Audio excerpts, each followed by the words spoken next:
The coffee mug shattered against the wall 2 inches from Ethan's head. "This is garbage," Adriana Blake said, her voice ice cold despite the violence of the gesture. "Do it again. And this time, pretend you actually care about your career." Ethan Cole stood frozen, brown liquid dripping down the pristine white wall of the corner office, his presentation deck still clutched in his trembling hands. 32 years old, exhausted from another sleepless night with his daughter, and he'd just been seconds away from getting fired or killed by the most terrifying woman in New York media. This was only his second week. What Ethan didn't know yet was that Adriana Blake would change everything, that her cruelty hid secrets, that her ice would melt in ways that would shake them both, that in exactly 1 year he'd be on his knees in front of her, but for completely different reasons. If you want to see how a single father survives the boss from hell and discovers what's really behind her walls, stay with me until the end. And drop a comment with your city so I can see how far this story travels. Now let me take you back to where it all started. 3 weeks earlier, Ethan had been desperate. Not the kind of desperate that makes you skip lunch to save money, though he'd done plenty of that. This was the kind that keeps you awake at 3 a.m., staring at overdue notices while your 6-year-old daughter sleeps in the next room, trusting you to hold her world together. The divorce had gutted him financially. Rebecca had wanted out, wanted freedom, wanted a life that didn't include the mess of parenting or the mundane reality of a struggling writer. She'd left for Los Angeles with her yoga instructor, a cliché so perfect it almost made Ethan laugh when he wasn't crying. The settlement had been brutal.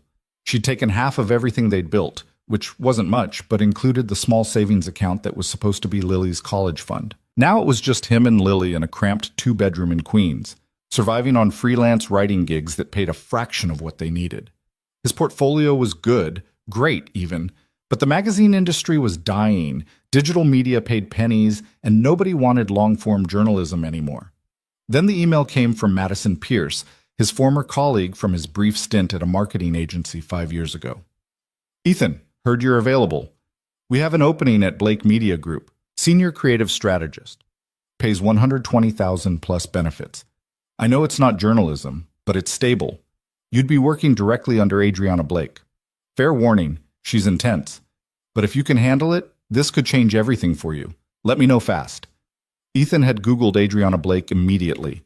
The images showed a woman in her late 30s, severe beauty sharpened by expensive haircuts and tailored suits that probably cost more than his monthly rent. Dark hair always pulled back tight, eyes that looked through people rather than at them. In every photo from business conferences and industry events, she stood slightly apart from everyone else, arms crossed or hands clasped, expression unreadable. The articles painted her as a legend and a nightmare in equal measure. She'd built Blake Media Group from nothing after leaving a major advertising firm under mysterious circumstances. In 7 years, she'd turned it into one of the most influential boutique agencies in New York, representing luxury brands and high-profile clients who valued discretion and results over relationships. She was also famous for destroying employees. The Glassdoor reviews were apocalyptic, brilliant but brutal. You'll learn more in 6 months than 6 years anywhere else, if you survive. She once made an intern cry for using the wrong font. I saw her fire someone during a Christmas party. Madison's follow-up text had been blunt. I won't lie, she's a monster. But she's fair. Work hard, deliver quality, don't make excuses. You have a daughter, right? This job has health insurance, real health insurance. Think about it. Ethan had thought about it for approximately 30 seconds. He'd thought about Lily's last dentist visit that he'd put off for 3 months because he couldn't afford it. About the laptop that was dying and couldn't be replaced. About the constant gnawing fear that one emergency, one broken bone, one busted transmission would send them into a spiral they'd never escape. He'd sent his portfolio that night. The interview process had been strange. He'd never met Adriana in person. Instead, he'd gone through 3 rounds of interviews with her senior staff, a nervous HR director named Cynthia, a creative director named James who seemed competent but anxious, and Madison herself, who'd vouched for him. She's traveling, Madison had explained when Ethan asked why the CEO wasn't involved. London, then Tokyo. She trusts us to screen candidates. If you make it through us, you're in. She'll meet you on your first day. The offer had come via email, clinical, formal, no warmth whatsoever. He'd signed without negotiating. His first day had been a Monday in October. He'd dropped Lily off at school, ignoring her questions about why he was wearing a tie, and taken the subway into Manhattan with his stomach in knots. Blake Media Group occupied the top 3 floors of a building in Midtown. The office was exactly what he'd expected: glass, steel, minimalist furniture, everything white and black and gray. Expensive, intimidating, the kind of place where people spoke in low voices and walked with purpose. Cynthia from HR had met him in the lobby, all nervous smiles and quick instructions. Employee handbook, benefits enrollment, desk assignment, password setup. She'd walked him through the main floor, pointing out the kitchen, conference rooms, creative pods where junior staff clustered around screens. "Miss Blake's office is on the top floor," Cynthia had said, gesturing toward a glass-walled elevator. "You'll report directly to her. She's particular about communication. Email for non-urgent matters. Slack for quick questions. Never call her cell unless the building's on fire, literally on fire." "When do I meet her?" "She's in this morning. She'll send for you when she's ready." That had been at 9 a.m. By 2 p.m., Ethan had reorganized his desk 3 times, introduced himself to the team he'd supposedly be leading, and worked through half the employee handbook out of sheer anxiety. His team, 4 younger creatives who seemed talented but shell-shocked, had been polite but distant when he'd tried to connect. "Just wait," one of them, a graphic designer named Marcus, had muttered. "You'll see." At 4:47 p.m., his computer had chimed. My office. Now. A.B. The elevator ride to the top floor had felt like ascending to an execution. When the doors opened, he'd stepped into a space that felt more like a luxury apartment than an office suite. Floor-to-ceiling windows overlooking Manhattan. Modern art that probably cost more than a car. Silence so complete he could hear his own breathing. Adriana Blake's assistant, a sharp-eyed woman in her 50s named Patricia, had barely looked up. "She's expecting you. Knock once, then enter. Don't sit unless invited." Ethan had knocked. "Come in." The voice had been clear, controlled, with an accent he couldn't quite place. Money, maybe, or expensive schools. He'd opened the door. Adriana Blake had been standing at the window, back to him, phone pressed to her ear. She'd held up one finger without turning around. "Wait," and continued her conversation in rapid French. Ethan's high school French was terrible, but he caught enough to know she was eviscerating someone about a failed campaign launch. She'd been smaller than he'd expected, maybe 5'6" in heels. The photographs hadn't lied about the severity. Dark hair in a tight bun, black suit that probably cost thousands, posture so perfect it looked painful. The conversation had ended abruptly. She'd switched to English without missing a beat. "I don't care what the client wants. The client is wrong. Fix it, or I'll find someone who can." She'd hung up, set the phone on her desk with precise care, and finally turned to face him. Ethan had prepared himself for cold eyes, sharp features, the ice queen from the photos. He hadn't prepared for someone beautiful. It wasn't conventional beauty, nothing soft about it, but the intensity in her dark eyes, the fierce intelligence in every micro-expression, the way she held herself like a blade, it had hit him unexpectedly, knocked him off balance before she'd even spoken.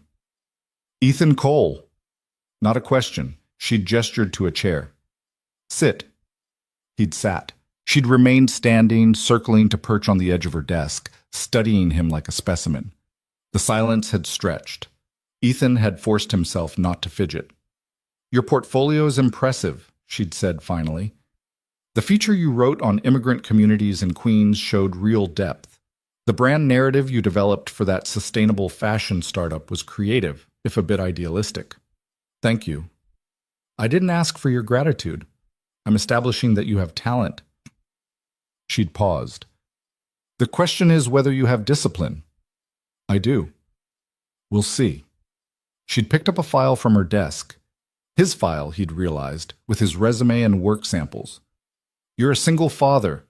Daughter, 6 years old. Lily." The use of his daughter's name had sent a cold spike through him. "Yes." "That's not a liability here. I don't care about your personal life as long as it doesn't affect your work. But I need to know you can handle pressure. This job isn't 9 to 5. When we have a pitch, you stay until it's done. When a client calls at midnight, you answer. Can you do that?" I can. Your ex-wife has primary custody? No, I do. She's in California. Something had flickered in Adriana's expression, too fast to read. Childcare arrangements? After school program until 6. My neighbor Mrs. Chen helps when I need to work late. I'll make it work. You'll have to. She'd set down the file. I'm giving you the Meridian Hotels account. They're launching a boutique property in Brooklyn, targeting wealthy millennials who think they're too cool for Manhattan. James started the campaign, but his concepts are stale. You have 1 week to develop a complete rebrand strategy. Positioning, messaging, visual identity, media plan. Present it to me next Monday. Ethan's mind had raced. A week for a full campaign strategy was aggressive even at agencies where he'd worked before. I'll need to see what James developed. No, start fresh. His work is garbage, which is why you're here. She'd stood, smoothing her jacket. I don't believe in easing people in. You're either capable or you're not. Prove which one you are. I will. One more thing. She'd walked back to the window, dismissing him with her posture. I've read your journalism. You write about real people, real struggles. You make readers care. That's good. But this isn't journalism. We're not here to tell the truth. We're here to make clients money by selling them stories they want to believe. If you can't separate those instincts, you'll fail here. Understood? It had felt like a punch. Understood. Patricia will send you the client brief. Don't disappoint me. He'd been halfway to the door when she'd spoken again. Mr. Cole? He'd turned back. She'd still been facing the window, silhouetted against the Manhattan skyline. Your daughter. What does she think you do? The question had been so unexpected that he'd answered honestly. She thinks I tell stories. She doesn't really understand the difference between writing articles and making ads. To her, it's all just stories. Adriana had nodded once, slowly. Smart girl. It is all just stories. We just get paid better. That had been his first real conversation with Adriana Blake. He'd worked 80 hours that week. The Meridian brief had been thin. Luxury boutique hotel, rooftop bar, authentic Brooklyn experience, target demographic, with more money than sense. James's previous concepts had been exactly as bad as Adriana suggested. Generic millennial pandering, Instagram bait aesthetics without substance. Ethan had dug deeper. He'd visited the property, talked to the developers, walked the neighborhood in Williamsburg at different times of day. He'd interviewed bartenders and baristas, watched who came and went from similar establishments, studied what actually made people feel like they'd discovered something special. The insight had come at 2 a.m. on Thursday, delirious from lack of sleep, after Lily had woken up with a nightmare and he'd spent an hour lying next to her bed, listening to her breathe. Rich people didn't want authentic. They wanted curated. They wanted to feel like they'd discovered something real without any of the actual discomfort of real. The hotel shouldn't pretend to be Brooklyn. It should be a luxury interpretation of Brooklyn, the way rich people imagined it. Rough edges made smooth, grittiness made glamorous. The Brooklyn you wish you'd found. He'd built everything from that concept. Visual identity that mixed industrial aesthetics with luxury touches, exposed brick and Edison bulbs but make it expensive. Programming that brought in local artists and musicians but vetted for the right vibe. A social media strategy that felt organic but was meticulously planned. By Sunday night, he'd had 60 slides, a complete brand book, and no idea if it was any good. Monday morning, he'd arrived at 8 a.m. to print presentation materials. His hands had shaken loading the paper. At 10 a.m., Patricia had summoned him. The conference room had felt like a cathedral, massive table, chairs that probably cost more than his couch, screens on every wall. Adriana had been sitting at the head of the table, perfectly still, coffee cup in front of her untouched. Show me. He'd presented for 40 minutes. Every slide he'd agonized over, every strategic choice, every creative execution. She'd said nothing, asked nothing, her face a mask. When he'd finished, the silence had been crushing. Then she'd stood, walked to the window, and stared out at the city for what felt like an hour, but was probably 90 seconds. The tagline is weak, she'd said finally. Change it to where Brooklyn meets you. Less clever, more inviting. The social strategy needs refinement. You're trying too hard to seem authentic, which defeats the purpose. But the core insight is solid. This could work. Relief had flooded through him. Thank you. I'm not finished. She'd turned to face him. The visual identity is inconsistent. Slides 12 through 15 contradict the guidelines you established in the brand book. The media plan is naive. You've allocated too much budget to influencer partnerships and not enough to own channels. And this pricing structure makes no sense. Did you even look at competitive sets? Each criticism had landed like a body blow. I did. Just what? Just didn't care enough to do it properly? Just assumed I wouldn't notice? This is a first draft dressed up as finished work, Mr. Cole. I expected better. His exhaustion had curdled into frustration. I had a week to develop a complete rebrand strategy while learning a new job and raising a 6-year-old alone. I did my best. Your best isn't good enough. Her voice had been arctic. Do you know how many talented people I could hire tomorrow who would kill for this opportunity? Who don't have excuses about deadlines or childcare or anything else? I gave you this account because Madison insisted you were worth the risk. Prove her right or get out. That's when something had broken in him. You know what? He'd stood, gathering his materials with sharp movements. I've dealt with demanding editors, impossible deadlines, sources who lied, stories that fell apart. I've had my work killed for political reasons, butchered by bad editing, and plagiarized by people who got credit I deserved. But I've never worked for someone who mistakes cruelty for standards. Adriana's eyes had widened fractionally, the first real reaction he'd seen from her. This presentation represents 80 hours of work. It's based on real research, real insights, and actual creative thinking. Is it perfect? No. Could it be better? Obviously. But instead of telling me what's working and how to improve what isn't, you're just tearing me down to prove you can. That's not leadership. That's just being a bully with a corner office. The silence that followed had been absolute. Adriana had walked toward him slowly, each step deliberate. When she was 3 feet away, she'd stopped. Are you finished? Yeah, I'm finished. Good. Her voice had been soft, dangerous. Because now I'm going to tell you something I rarely tell anyone. You're right. The core work is good. The insight about curated authenticity is exactly what this client needs. Your creative instincts are sound, which makes the sloppiness even more infuriating because you're capable of better and you didn't deliver it. She'd moved to the table, pulling his presentation deck toward her. I don't motivate people with praise. I motivate them by refusing to accept mediocrity. You want to know if your work is good? Fine, it's good. It's better than good. It's the best first draft I've seen in 2 years. But a first draft is all it is, and if you think good enough is good enough, you're in the wrong place. Ethan had stood there, pulse hammering, unsure what to say. You have until Friday, she'd continued, flipping through pages with brutal efficiency. Fix the inconsistencies. Rebuild the media plan based on actual data, not hunches. Tighten the pricing structure. And for the love of everything, find a better tagline. When you're done, this presentation will be excellent.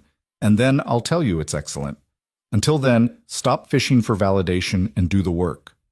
She'd looked up, meeting his eyes directly for the first time. I'm hard on you because you have potential. The people I ignore are the ones I've already written off. So take your choice, Mr. Cole. You can be offended and quit, or you can be challenged and grow. Which is it? He'd wanted to quit. Every fiber of his pride had screamed at him to walk out. But he'd thought of Lily, of health insurance, of stability. I'll have the revisions to you by Thursday. The corner of Adriana's mouth had moved, not quite a smile, but something adjacent to approval. Thursday is fine. Now get out of my conference room. That had been 3 weeks ago. Since then, Ethan had learned several things about Adriana Blake. She was always the first person in the office and the last to leave. She drank black coffee from the same cup, plain white ceramic, nothing fancy, and never ate lunch at her desk. She spoke 4 languages fluently and could shift between them mid-conversation without thinking. She remembered every detail of every project, every conversation, every promise made or broken. She was also utterly, devastatingly alone. He'd noticed it in small moments. The way she ate dinner in her office at 9 p.m., door closed, pretending to work while her food got cold. The way she never mentioned friends, family, a partner.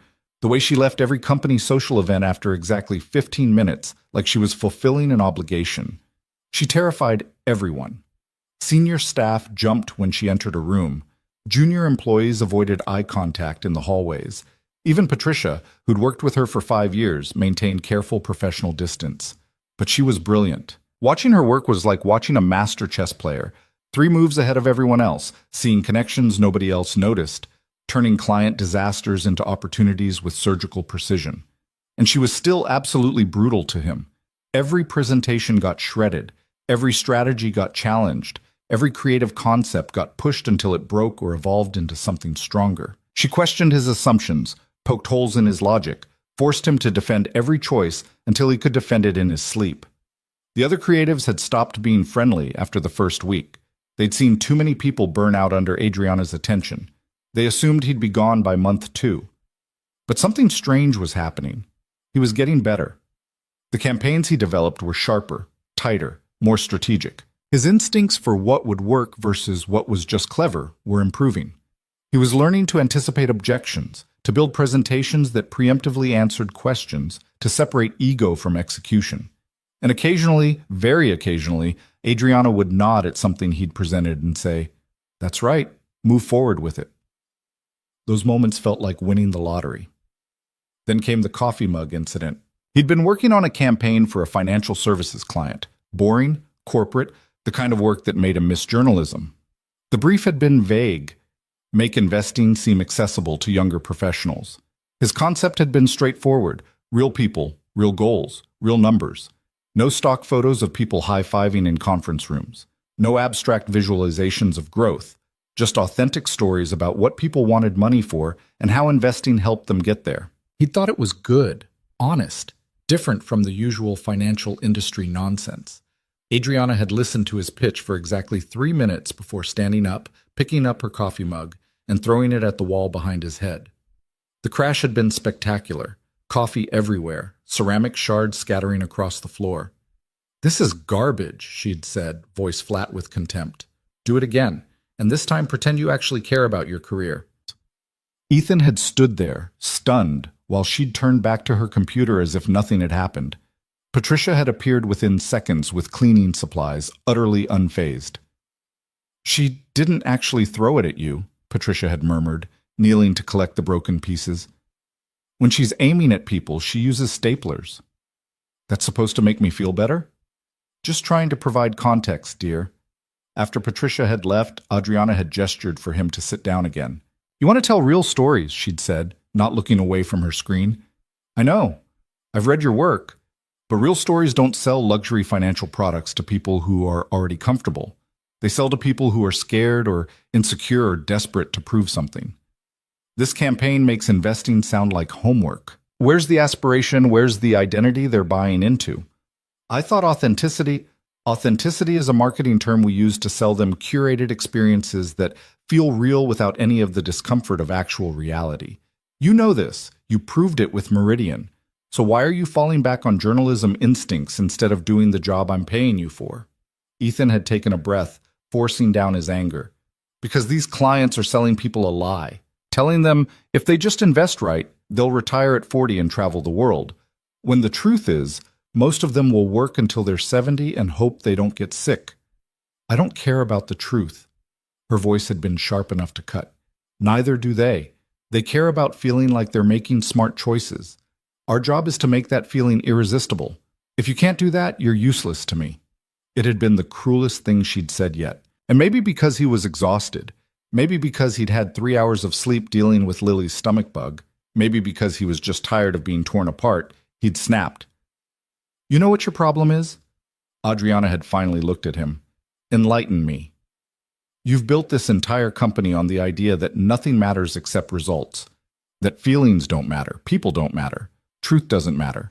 Just winning, just money, just success. And you're brilliant at it. I'm not arguing that. But you're so busy making sure everyone knows how tough you are that you've forgotten how to actually connect with anything real." Her expression hadn't changed, but something in her posture had gone very still. "I've seen your apartment photos in that design magazine spread," Ethan had continued, past the point of caring. "It's gorgeous. It's also completely empty. No photos, no books, nothing personal. Just expensive furniture, arranged by someone who gets paid to make spaces look like humans live in them. That's what all your campaigns feel like, too. perfectly executed, completely hollow. And you can fire me for saying it, but you asked what my problem was with this pitch. That's it. I can't make something hollow feel meaningful when the person demanding it doesn't believe anything means anything. The silence after that had lasted forever. Then Adriana had stood, walked to the door, and opened it. Get out. Am I fired? I don't know yet. I'll let you know tomorrow. She'd paused. And for what it's worth, Mr. Cole, that apartment was staged for the photo shoot. I don't actually live there. He'd left without another word. That night, after putting Lily to bed, he'd updated his resume and started searching for new jobs. The relief had been surprising. The idea of not having to face Adriana's judgment every day felt like removing a weight from his chest. But there'd been something else too, something that bothered him. The look on her face when he'd mentioned the empty apartment. Not anger, something else. Hurt, maybe. Or recognition. The next morning, there'd been a package on his desk when he'd arrived.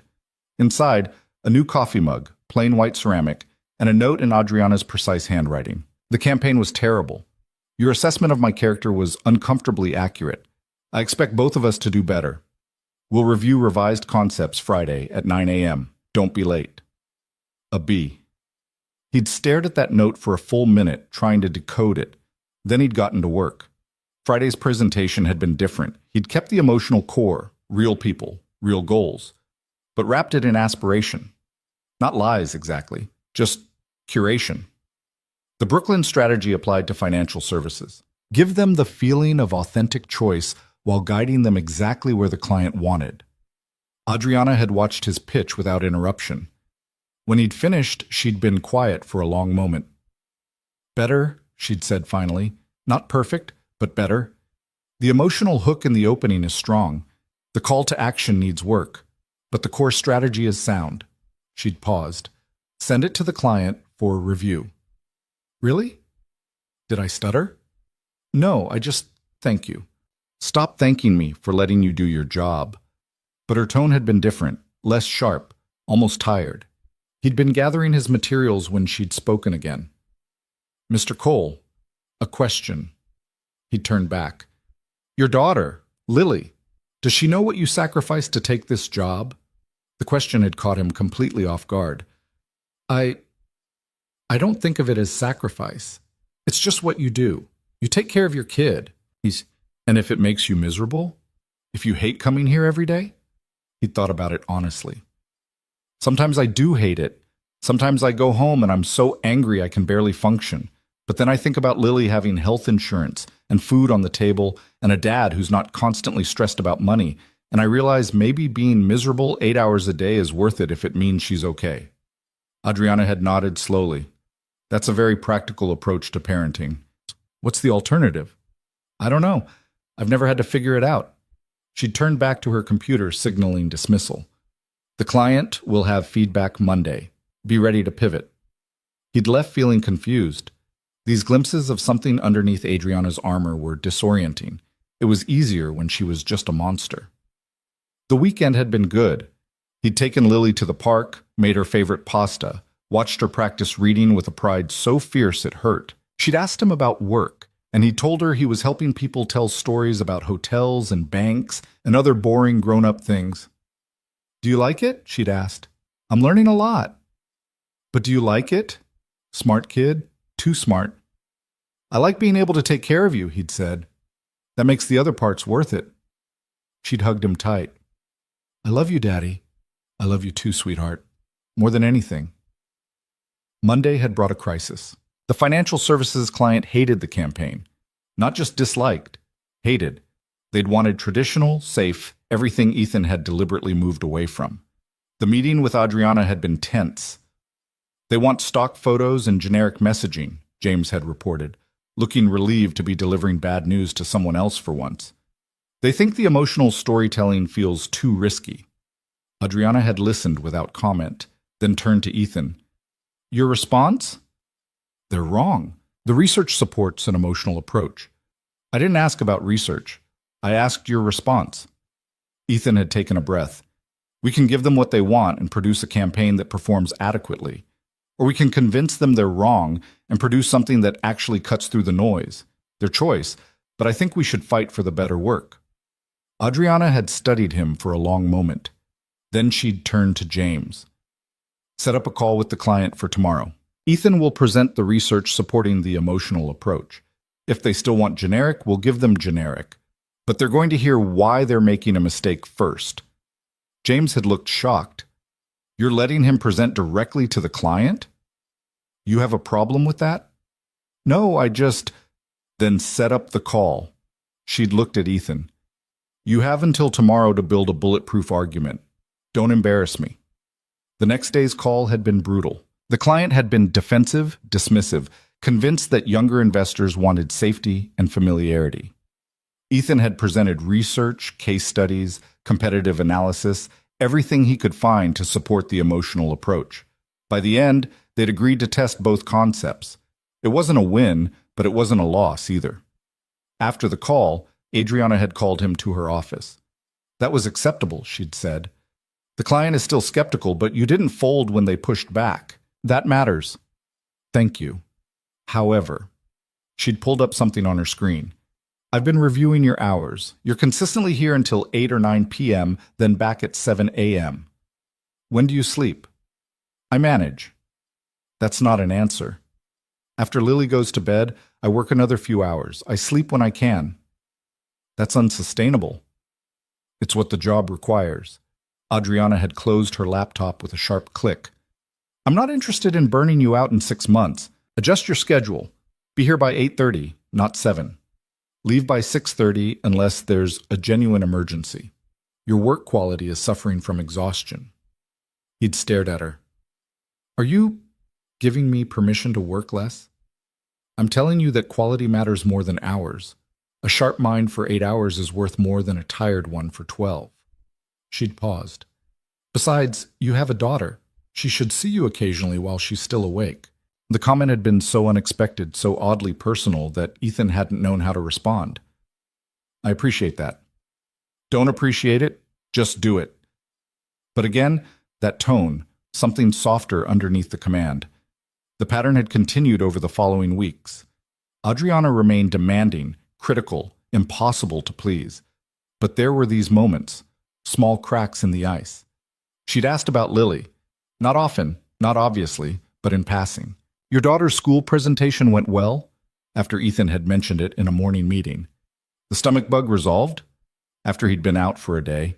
She'd started sending him research articles late at night. No comment, no context, just links to behavioral psychology studies or marketing case studies that related to whatever project they were working on. She'd stopped throwing things. And once, late on a Thursday when most of the office had cleared out, he'd passed her office and seen her standing at the window, perfectly still, looking out at the city with an expression of such profound loneliness that it had stopped him in his tracks.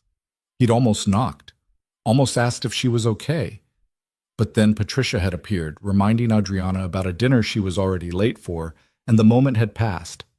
Ethan had gone home that night, unable to shake the image. This woman who terrified everyone, who demanded perfection, who seemed to need nothing and no one, standing alone in an empty office, looking lost. It changed something in how he saw her. Not enough to make the job easy, not enough to make him stop resenting the criticism or dreading presentations, but enough to make him wonder what had happened to make someone so brilliant build walls so high that nobody could get close. Enough to make him curious about who Adriana Blake actually was when she wasn't being the impossible boss. He'd find out soon enough, because in 2 days, everything would change. The crisis hit on a Wednesday afternoon, 2 months into Ethan's tenure at Blake Media Group. He'd been in the middle of reviewing mock-ups for a cosmetics campaign when James had burst into the creative pod, face pale, tablet clutched in his hand like evidence at a crime scene. "Conference room. Now. Everyone." The entire senior team had assembled within minutes. Ethan, Marcus, 2 other creatives named Sarah and David, the media director Michelle, and James himself, who looked like he might throw up. Patricia had appeared at the door, expression grave. "Ms. Blake will be here in 2 minutes. She's currently on the phone with legal." That was never good.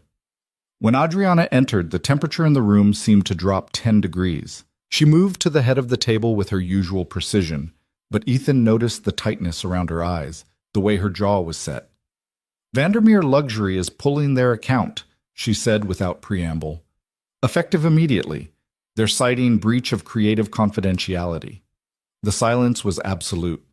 Vandermeer was their biggest client, 40% of the agency's annual revenue. High-end watches, jewelry, leather goods, old money, European prestige, the kind of brand that could make or break a boutique agency. What happened? Michelle asked, voice barely above a whisper. Adriana's eyes cut to James. You want to explain, or should I? James looked like he wanted to disappear into his chair. There was a leak. Someone sent preliminary campaign concepts to a journalist. They published an article this morning breaking down our entire strategy for Vandermeer's spring launch. Who leaked it? Sarah asked. We don't know yet, Adriana said, but it came from someone with access to the shared drive, which means someone in this room, or someone on your teams. The accusation hung heavy in the air. Ethan's mind raced. He'd worked on preliminary concepts for Vandermeer 3 weeks ago, before Adriana had scrapped the whole direction and started over. He'd saved everything to the shared drive per protocol. This journalist, he said carefully, do they have a history with anyone here? Adriana pulled up something on the screen at the front of the room. An article from a media industry blog, headline screaming about luxury brands and tone-deaf marketing. The byline made Ethan's stomach sink. Rebecca Cole, his ex-wife. Actually, Adriana said, voice like ice, she has a history with you, Mr. Cole. Care to explain? Every eye in the room turned to him. That's my ex-wife, Ethan said, keeping his voice steady. But I didn't leak anything to her. I haven't spoken to her in 4 months, not since she called about changing Lily's Christmas visit schedule. Convenient timing, though, James said, and there was something ugly in his tone. New guy shows up, suddenly our biggest client gets burned. I didn't do this. Your ex-wife is a journalist who covers the media industry, Adriana said. You worked on Vandermeer concepts. The timeline fits. I know how it looks, but I didn't leak anything. I wouldn't what? Sabotage the company that's paying your bills? Wouldn't risk the job you desperately needed? Adriana's voice was cold, clinical.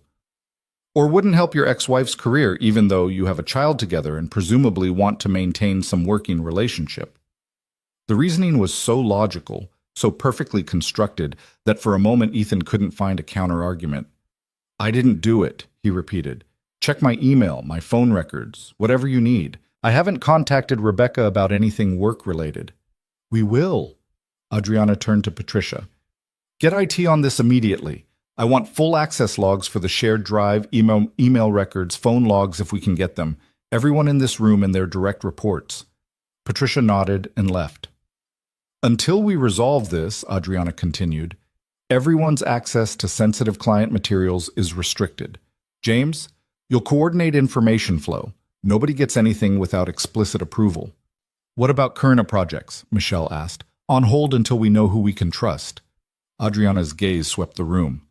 If anyone knows anything about this leak, now is the time to speak up.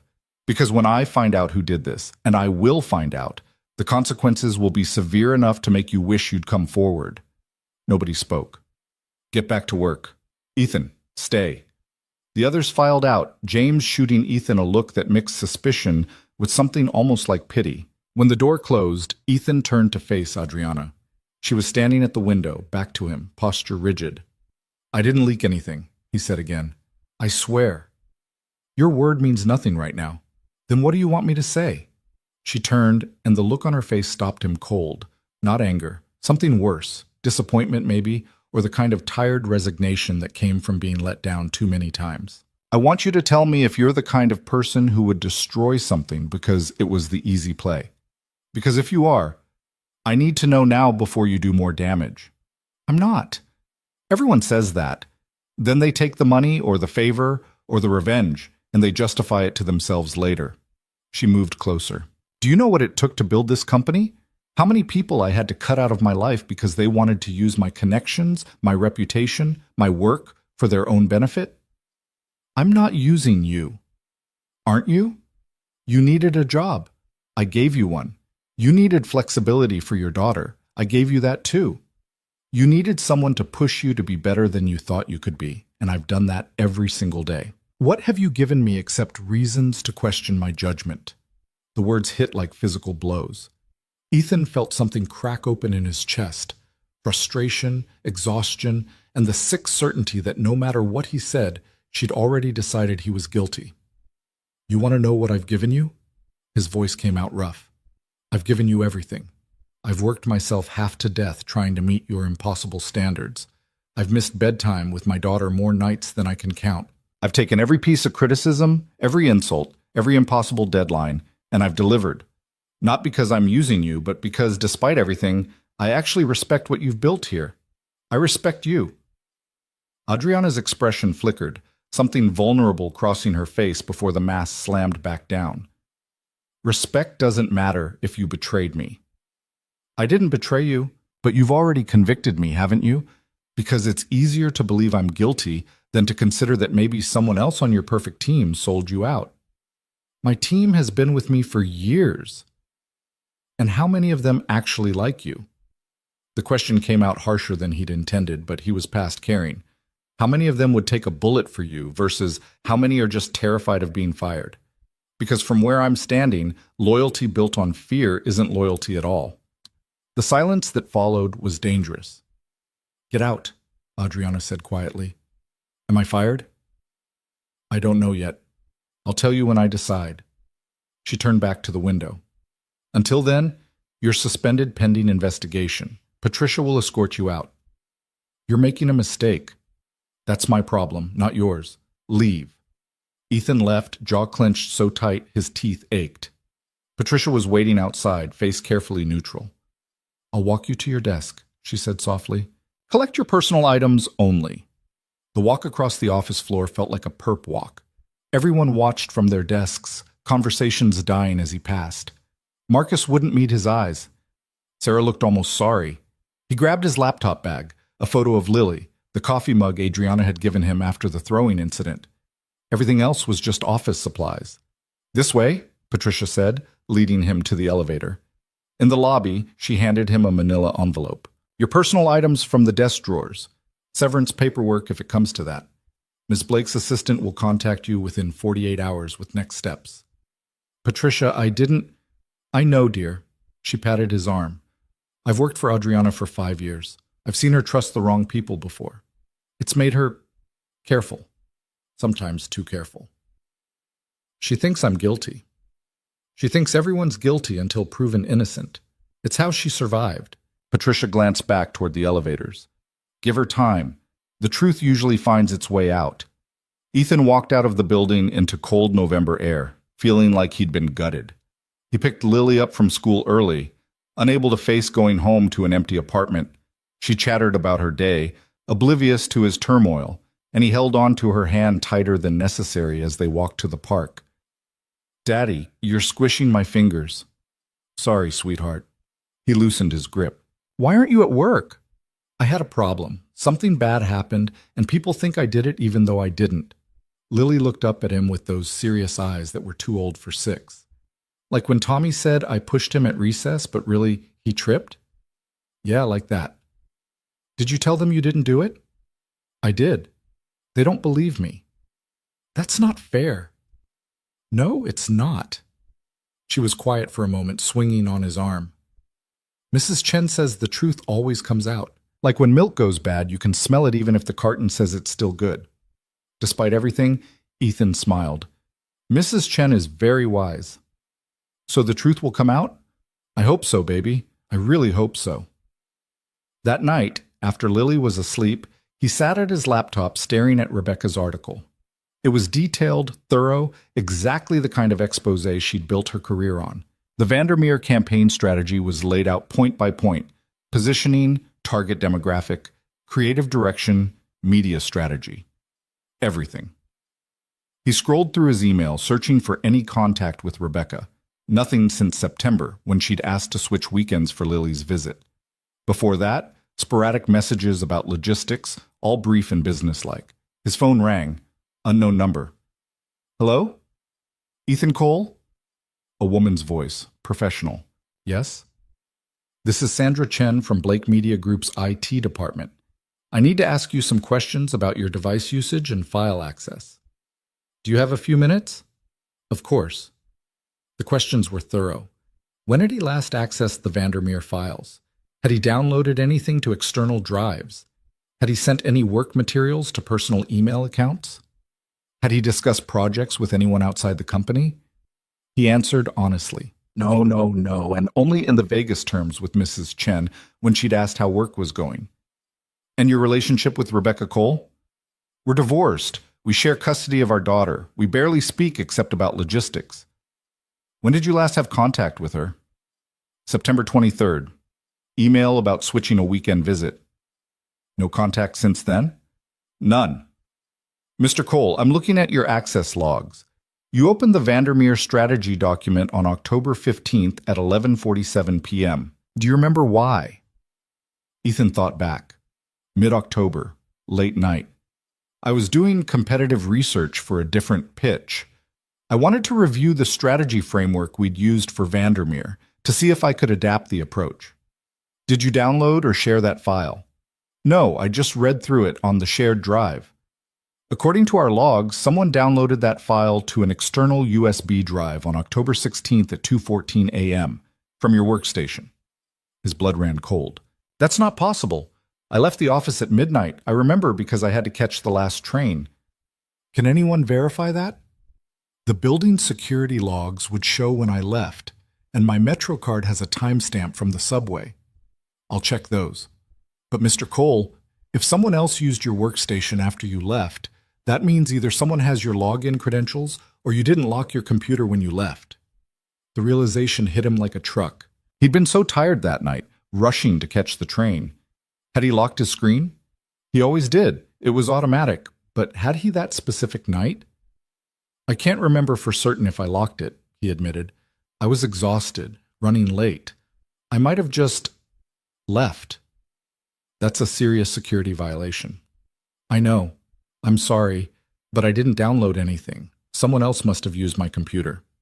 I'll include that in my report. Is there anything else you want to tell me? Just that I didn't leak anything. I wouldn't do that. Noted. Thank you for your time, Mr. Cole. She hung up, leaving him staring at his phone in the dark apartment. If he'd left his computer unlocked, anyone could have accessed it. Anyone in the office that night. He tried to remember who'd still been there when he'd left. James had been in his office, door closed. Sarah had been at her desk. A few junior staff scattered around. But it could have been anyone. Someone could have come back. Someone could have been waiting for exactly this kind of opportunity. He didn't sleep that night. By morning, he'd drunk 4 cups of coffee and built a timeline of everything he could remember from that week. Who'd been working late, who'd asked about Vandermeer, who'd seemed stressed or distracted. At 9 a.m., his phone rang. Patricia. Mr. Cole, Miss Blake would like to see you at the office at 2 p.m. today. His heart hammered. Am I being fired? I don't know, dear. Just be there at 2. He dropped Lily at school, ignoring her questions about why he seemed worried, and spent the next 4 hours alternating between panic and resignation. At 1:45, he put on his best suit and headed to Manhattan. Patricia met him in the lobby. She's waiting in her office. And Mr. Cole? Whatever happens, keep your temper. It won't help. He nodded, too nervous to speak. Adriana's office looked the same as always, pristine, cold, intimidating. She was at her desk, reading something on her screen. She didn't look up when he entered. Sit. He sat. She continued reading for another 30 seconds, a power play, he realized, making him wait. Finally, she looked up. It finished their investigation. You didn't download those files. Relief flooded through him. I told you, but you did leave your workstation unlocked, which violated company security policy and enabled the breach. The relief curdled. I made a mistake. I was tired. I was rushing. Mistakes have consequences, Mr. Cole. Because of your carelessness, someone was able to steal confidential information and destroy a client relationship worth millions. Who downloaded the files? We don't know yet. The USB drive wasn't registered to anyone in the company. Whoever did this knew how to cover their tracks. She leaned back in her chair. But the fact remains that you created the vulnerability they exploited. So what happens now? You fire me for not locking my computer once? I should. It would send a clear message about security protocols. But? Her jaw tightened. But you were right about something you said yesterday. Loyalty built on fear isn't real loyalty. And firing you for an honest mistake while the actual thief goes free isn't justice, it's just convenient. Ethan stared at her, trying to process this. You're not fired, Adriana continued. You're on probation, 6 months during which any violation of protocol, any tardiness, any missed deadline, any security lapse will result in immediate termination, and you're being reassigned. Reassigned where? You'll be working directly with me on damage control and new business development. Vandermeer is gone, which means we need to replace that revenue immediately. You'll help me pitch new clients, rebuild our portfolio, and prove that Blake Media Group is still worth trusting. It sounded like punishment disguised as opportunity. Why would you want me working more closely with you if you don't trust me? Because I trust you more than I trust most people here, she said bluntly. You were careless, but you weren't malicious. And your instinct to defend yourself instead of throwing someone else under the bus tells me something about your character. You spent 2 days thinking I betrayed you. I spent 2 days investigating whether you betrayed me. There's a difference.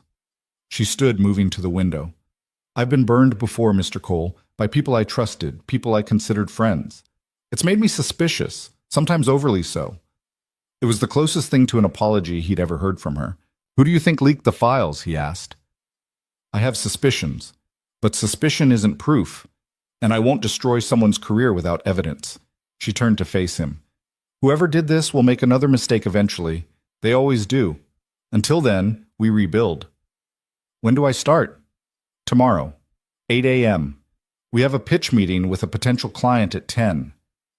Luxury athletic wear company, thinking about rebranding their flagship stores. I need you to develop preliminary concepts by morning. That's 12 hours. I'm aware. Consider it your probation starting early. But there was something different in her tone.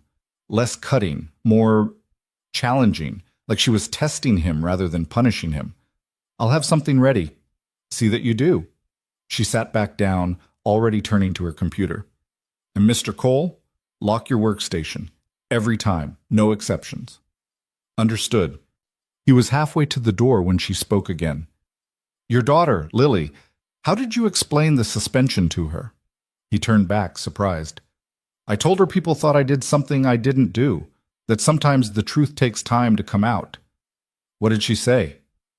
That it wasn't fair, and that the truth always comes out eventually. Something crossed Adriana's face, too quick to read, but it looked almost like pain. Smart girl, you should listen to her. That night, fueled by adrenaline and coffee and the desperate need to prove himself, Ethan built a pitch deck that he knew was good. Not just good, inspired. He'd researched the athletic wear company, found the gap in their market positioning, identified exactly how to make expensive workout clothes feel like identity instead of vanity. At 7:55 a.m., he walked into Adriana's office with printed materials and a USB drive backup. She looked up from her computer. You're early. I'm on probation. Early seems safer than on time. The corner of her mouth moved. Not quite a smile, but close. Show me what you have. He presented for 20 minutes. She interrupted twice with questions, both sharp and relevant. When he finished, she was quiet for a long moment. The core concept is solid. The execution needs refinement, but we can do that on the way to the meeting. This will work. It was the most straightforward praise she'd ever given him. Thank you. Don't thank me yet. If we land this client, you'll be leading the account, which means late nights, impossible deadlines, and the client will probably be difficult. Still interested? Yes. Good. Get in the car. We're leaving in 10 minutes. The pitch meeting was in a loft in Soho. Exposed brick, hardwood floors, the kind of space that screamed creative authenticity while costing a fortune. The client was a woman in her 40s named Jessica Warren, CEO and founder, who'd built her athletic wear company from a single yoga studio to a national brand. Adriana handled the introductions with effortless professionalism, then turned the floor over to Ethan.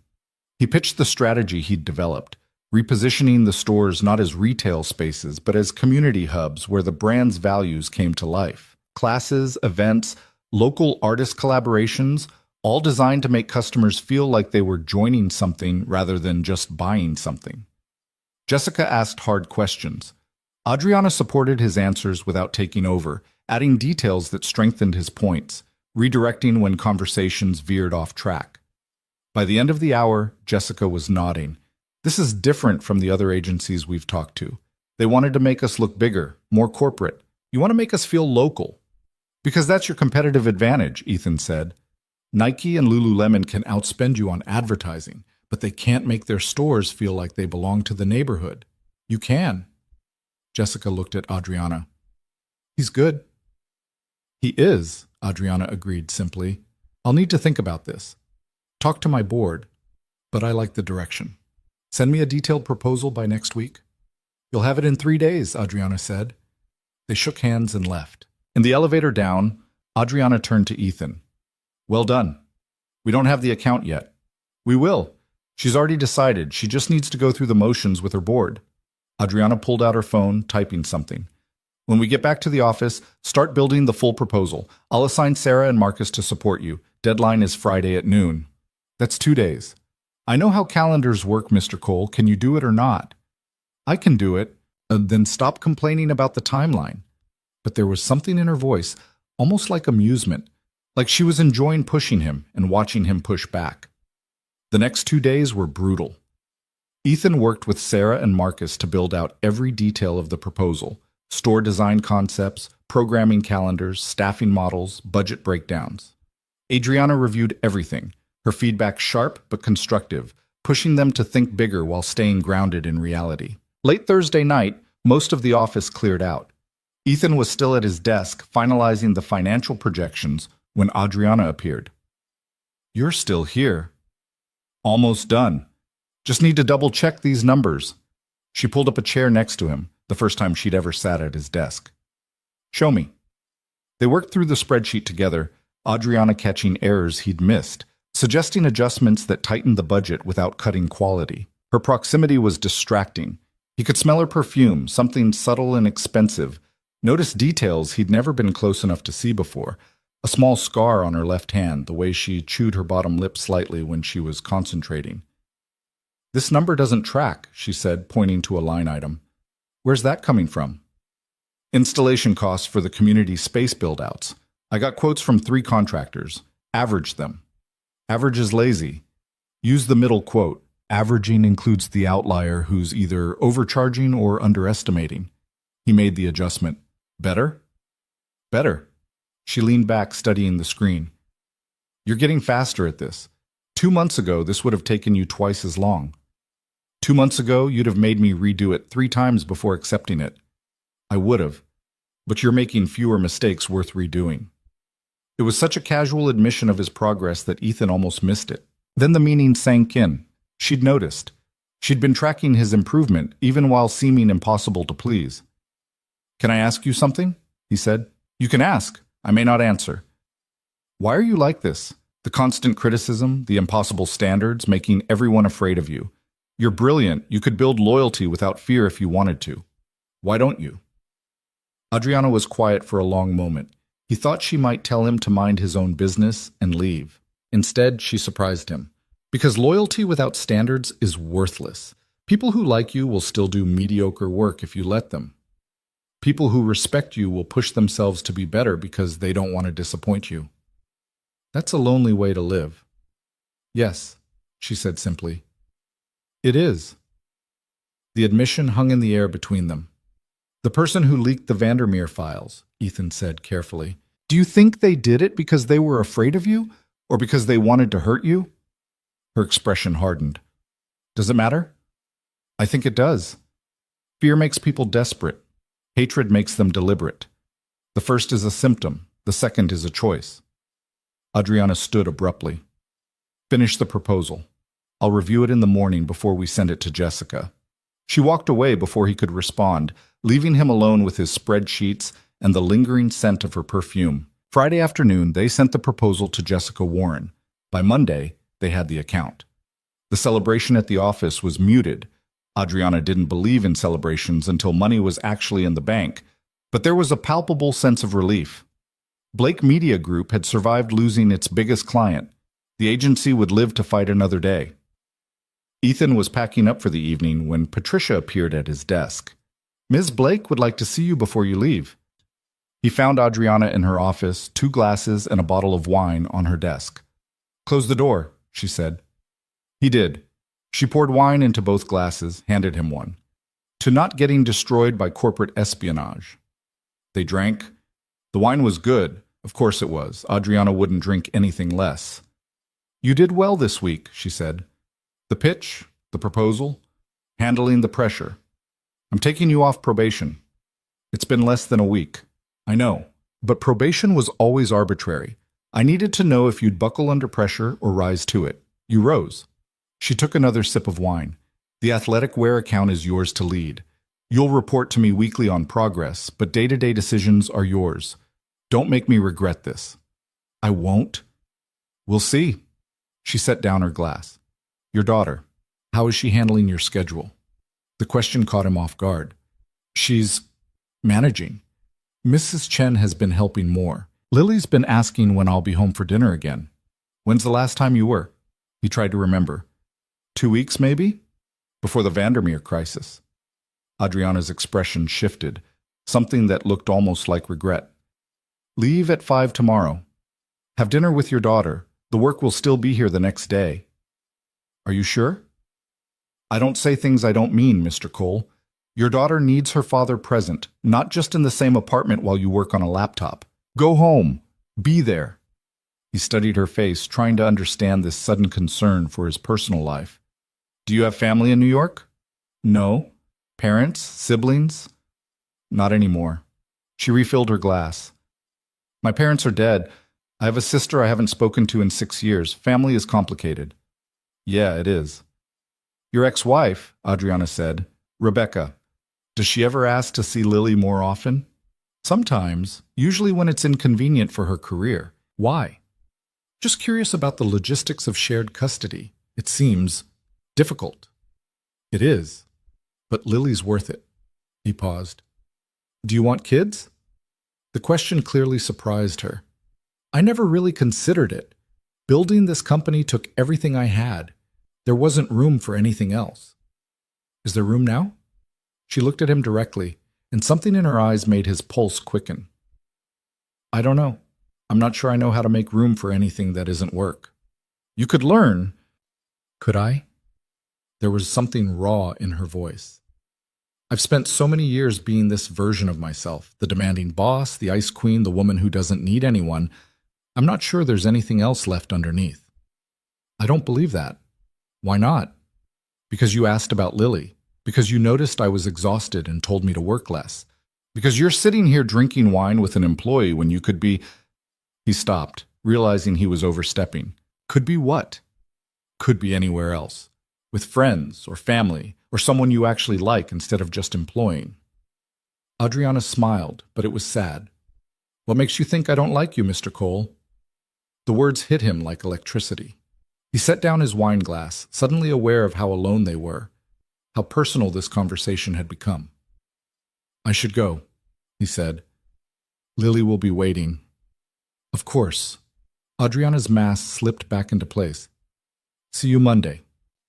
He left before he could say something stupid, heart pounding harder than made any sense. That weekend, he took Lily to the park, helped her with homework, made pancakes for breakfast.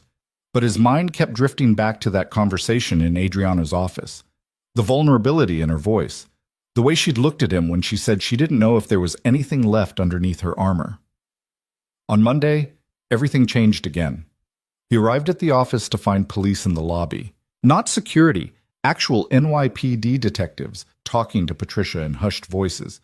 The entire staff was clustered in the main conference room, looking nervous. James saw Ethan and pulled him aside. "There's been an arrest.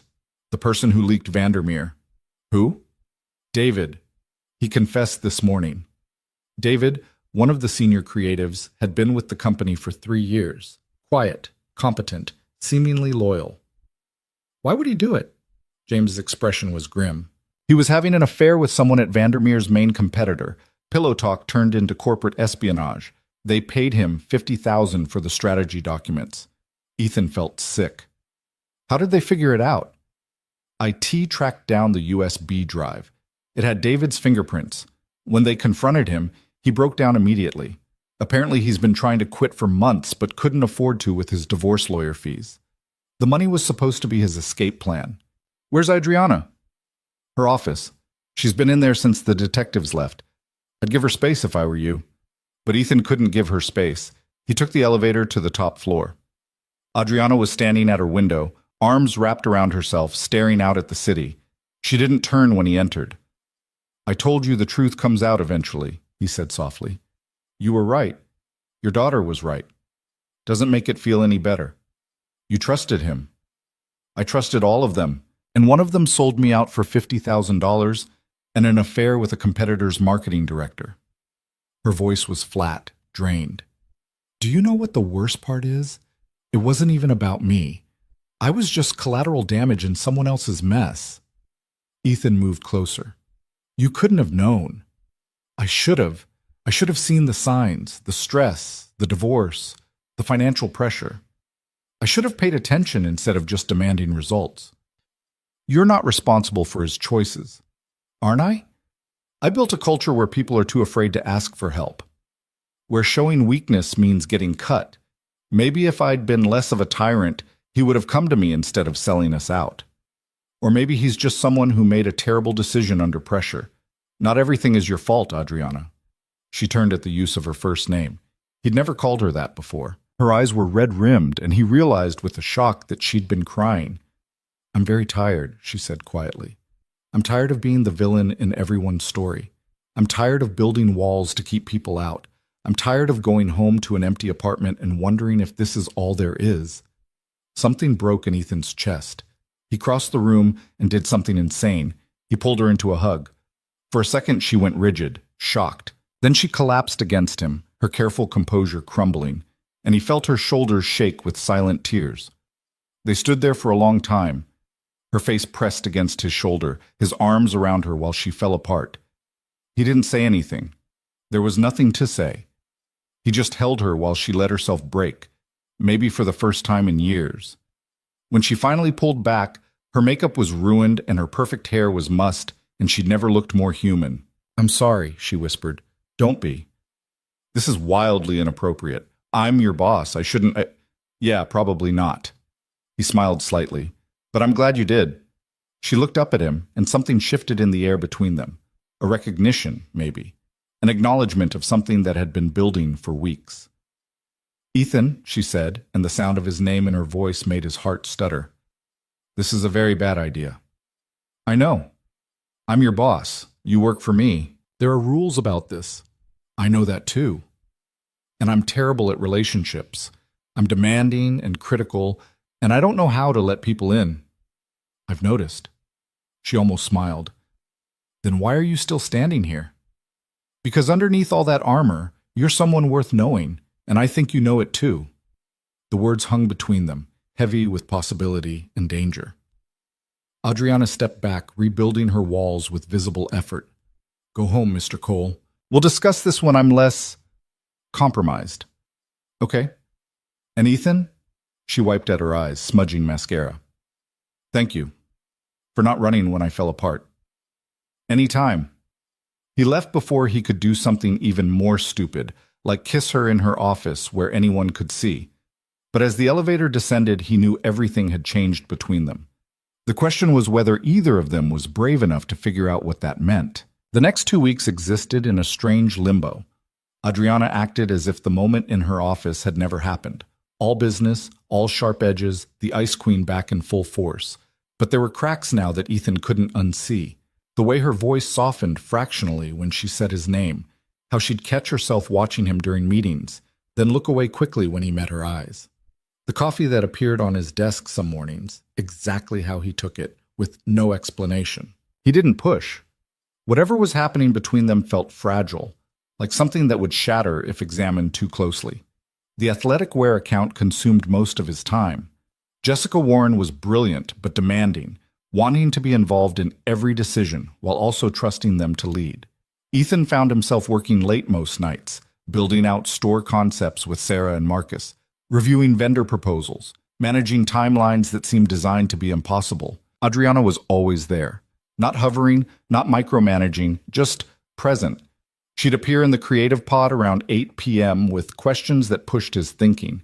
She'd review his work and offer feedback that was still critical, but felt more like collaboration than criticism. And sometimes, late at night when the office was empty, except for the two of them, they'd talk. Not about work, about everything else. He learned that she'd grown up in Connecticut, old money family that had lost everything when she was 17. Her father's investment firm had collapsed in scandal. Her mother had died 2 years later from complications of alcoholism.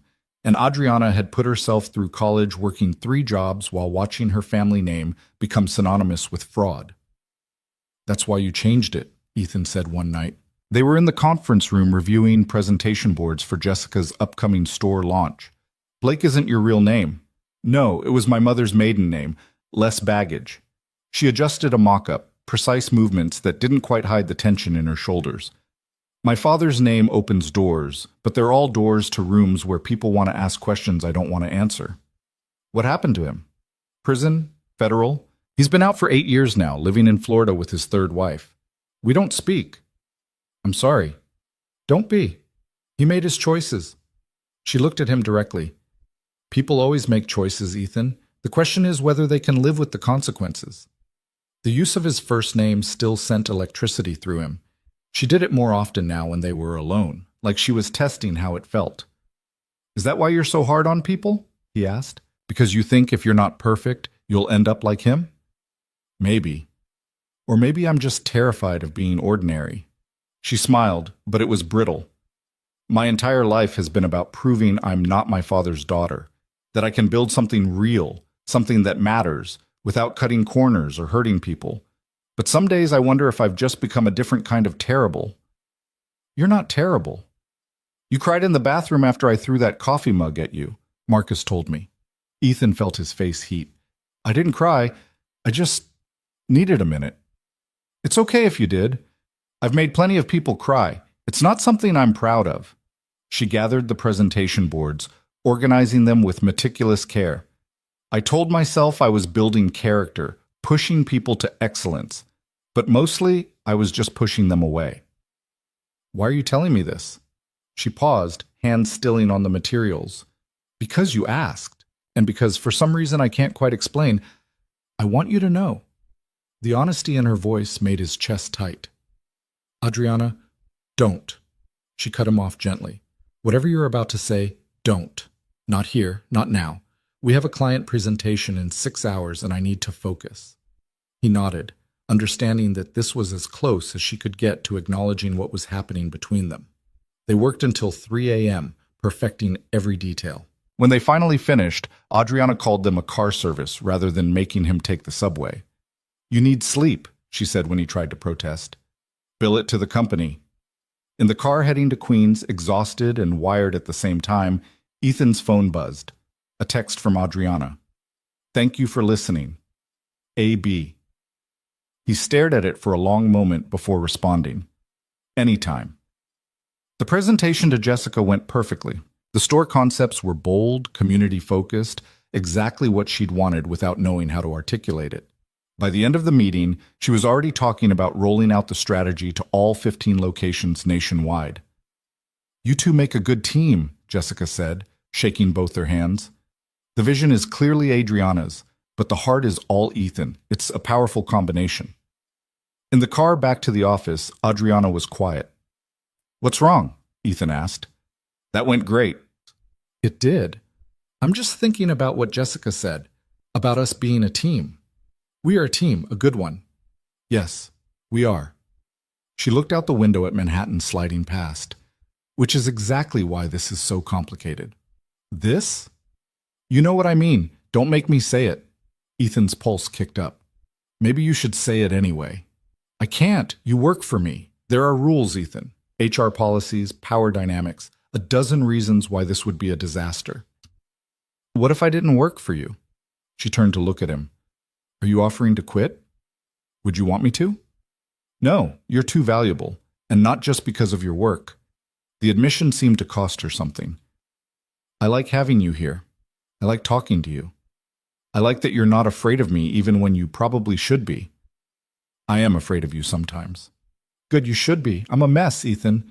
I'm controlling and demanding, and I don't know how to be in a relationship without trying to manage it like a business deal. Ask anyone I've ever dated. Actually, don't, because they all hate me.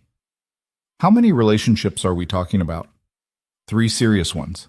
The first ended when she realized I cared more about my career than her. The second ended when he got tired of scheduling intimacy around client meetings. The third ended when I fired him. Ethan blinked. You fired someone you were dating. In my defense, he was stealing from the company. The relationship was already over. I just expedited the professional separation. She rubbed her temples. See? Disaster. I turn everything I touch into a negotiation or a problem to be solved. That's not what you need. What do I need? Someone warm, someone uncomplicated, someone who can be present for your daughter without treating her like a quarterly review metric. You've never even met Lily. Exactly, because meeting her would make this real, and real is terrifying. The car pulled up to the office. Adriana gathered her bag, reaching for the door handle, but Ethan caught her wrist. What if I want real? He said quietly. What if I'm tired of keeping everything at a distance? She looked at his hand on her wrist, then up at his face. For a moment, he thought she might lean in, might close the space between them and make this impossible situation even more impossible. Instead, she pulled away gently. I have a board meeting at 2. We'll discuss the next phase of the Warren account tomorrow. She left before he could respond, leaving him alone in the car with the knowledge that they were both running from the same thing. That night, Lily asked him why he seemed sad. I'm not sad, sweetheart, just tired. You look like you did when Mommy left, all confused and sad at the same time. Kids saw too much. I'm just trying to figure something out. About work? Sort of. About a person at work. Lily considered this while coloring a picture of what appeared to be a dragon. Is it your boss, the mean lady? She's not mean, she's just complicated. Mrs. Chen says complicated is just another word for scared. Ethan smiled despite himself. Mrs. Chen is too smart for her own good. So is your boss scared? Yeah, I think she is. Of what? How did you explain adult fears to a 6-year-old? Of getting hurt. Of letting people see who she really is and having them leave. That's silly. If someone's nice on the inside, why would people leave? Because sometimes we hide the nice parts so well that people can't find them. We build walls to keep from getting hurt, but then we end up lonely instead. Lily looked up from her coloring. Are you lonely, Daddy? The question hit him harder than expected. Sometimes, yeah. Me too. I miss having a mommy and a daddy in the same house. He pulled her into a hug, throat tight. I know, baby. I'm sorry. It's okay. Mrs. Chen says families come in all different shapes. Ours is just you and me, and that's okay too. When did you get so wise? I was born this way. She said it with such complete confidence that he had to laugh. Later, after she was asleep, his phone buzzed. I'm sorry for today, for running. I'm not good at this. A.B. He typed and deleted 3 different responses before settling on the truth. Neither am I. But maybe we could be bad at it together. The response came almost immediately. That's a terrible idea. Then, a minute later, meet me tomorrow, 7 p.m., the coffee shop on 5th near the office, just to talk. Ethan stared at the message, heart hammering. This was crossing a line, not just blurring it, but deliberately stepping over it with full knowledge of what it meant. I'll be there. He barely slept. The next day crawled by with excruciating slowness. He saw Adriana twice, once in a morning meeting where she was all business, and once in the hallway where she met his eyes for half a second before looking away. At 6:30, he told Sarah he was leaving early and headed to the coffee shop. Adriana was already there, tucked into a corner booth, hands wrapped around a cup like she was trying to absorb its warmth. She'd changed out of her usual suit into jeans and a sweater, the most casual he'd ever seen her. Without the armor of her work clothes, she looked younger, more vulnerable. He slid into the seat across from her. Hi. Hi. She didn't quite meet his eyes. I wasn't sure you'd come. I said I would. People say a lot of things. A waitress appeared and Ethan ordered coffee. When they were alone again, the silence stretched uncomfortable. I don't know how to do this, Adriana said finally. I don't know how to be a person outside of work. Everything in my life is structured, managed, controlled, and then you showed up and suddenly I can't control anything. Is that a bad thing? I don't know. It feels dangerous. She finally looked at him. You have a daughter, a life. You don't need the mess of getting involved with your boss who has more baggage than an airport carousel. Stop telling me what I need. Someone has to. You're clearly not thinking straight.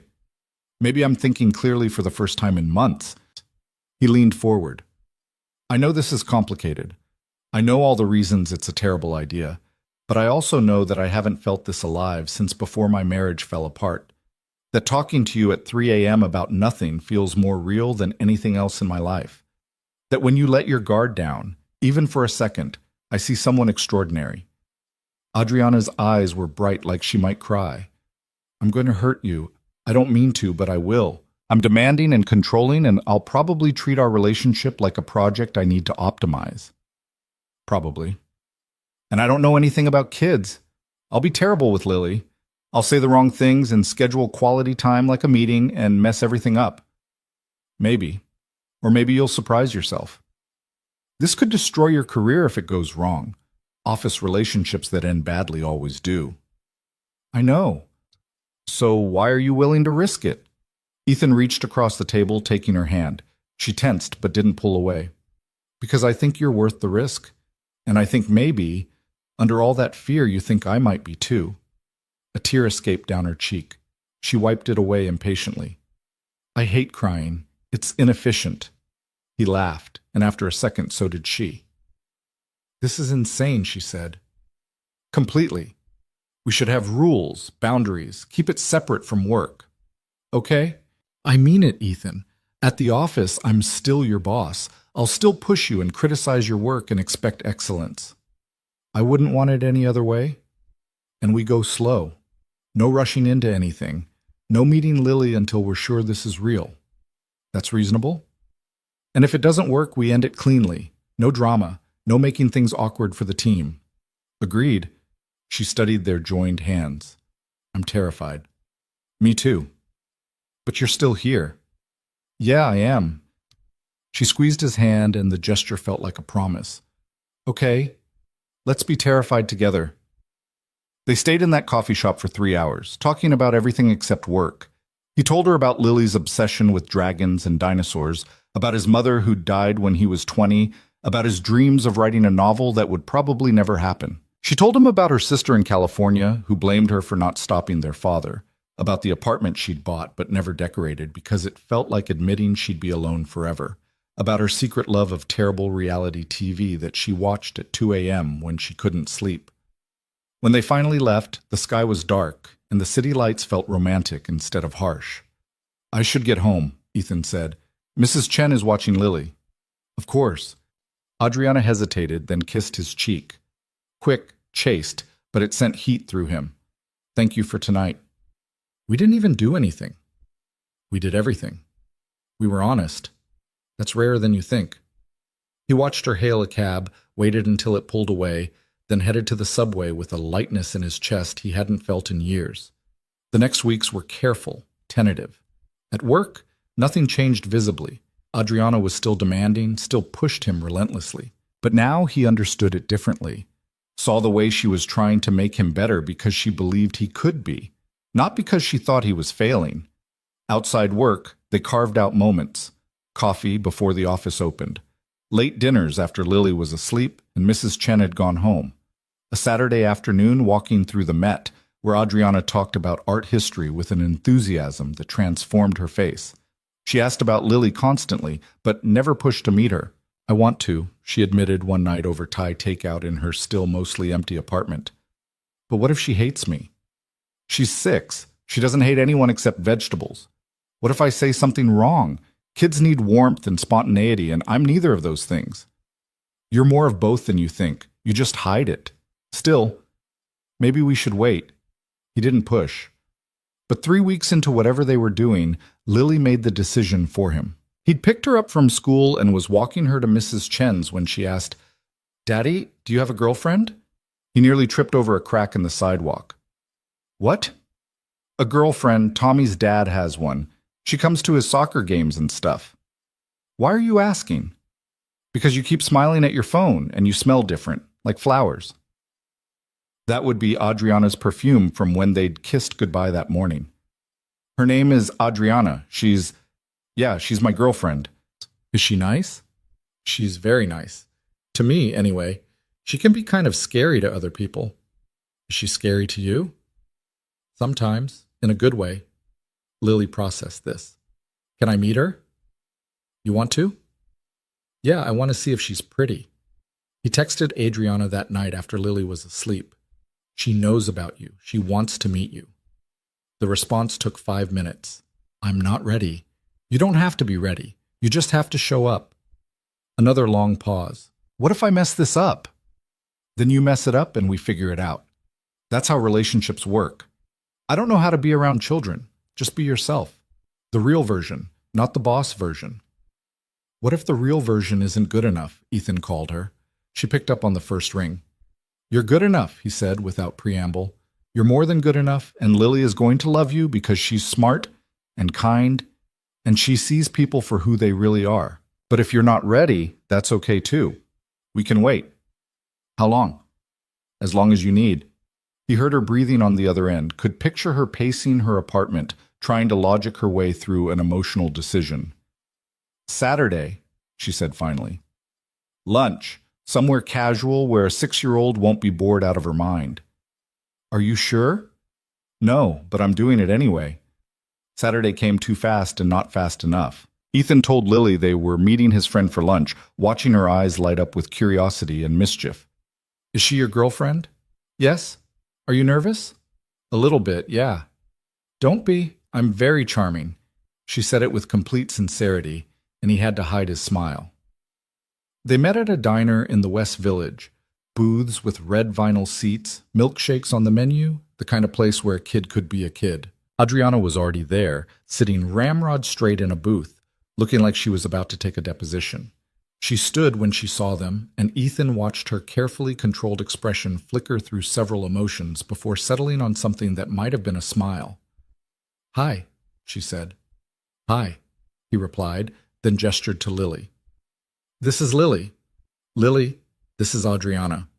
Lily stared up at Adriana with unabashed curiosity. You're really pretty, like a movie star. Adriana blinked, clearly not having expected that. Thank you. You're also very pretty. I know. Daddy says I look like my mom, but I think I look like me. She climbed into the booth. Do you like dragons? I haven't thought much about dragons. That's sad. Dragons are the best. They breathe fire and fly, and some of them hoard treasure. I'm going to be a dragon expert when I grow up. Ethan slid in next to Lily, watching Adriana across the table. She looked terrified, which was weirdly endearing. A dragon expert sounds like a good career, Adriana said carefully. I think so too. What do you do? I run a company that helps other companies tell stories about their products. That sounds boring. Lily, Ethan warned. It's okay, Adriana said, and there was the faintest hint of genuine amusement in her voice. It is pretty boring sometimes, but sometimes we get to work with interesting clients, like a hotel that wants to feel like Brooklyn, or a clothing company that wants people to feel like they're part of a community. Why do people need help feeling things? Can't they just feel them? That's actually a very smart question. Adriana leaned forward slightly. People can feel things on their own, but sometimes they need help understanding what they're feeling, or why. That's what stories do. They help us make sense of things. Lily considered this while coloring on the paper placemat the waitress had brought. Daddy writes stories. He's really good at it. He is. He's one of the best writers I know. He used to write for newspapers, but now he works for you. Do you pay him a lot? Lily! Ethan felt his face heat, but Adriana laughed. Actually laughed, warm and real. I pay him what he's worth, which is quite a bit. Your dad is very talented. I know. He helps me with my homework and makes really good pancakes and reads me stories every night, even when he's tired. She looked up from her coloring. Do you read stories? Not as much as I should. You should read more. Stories are important. They help you understand people.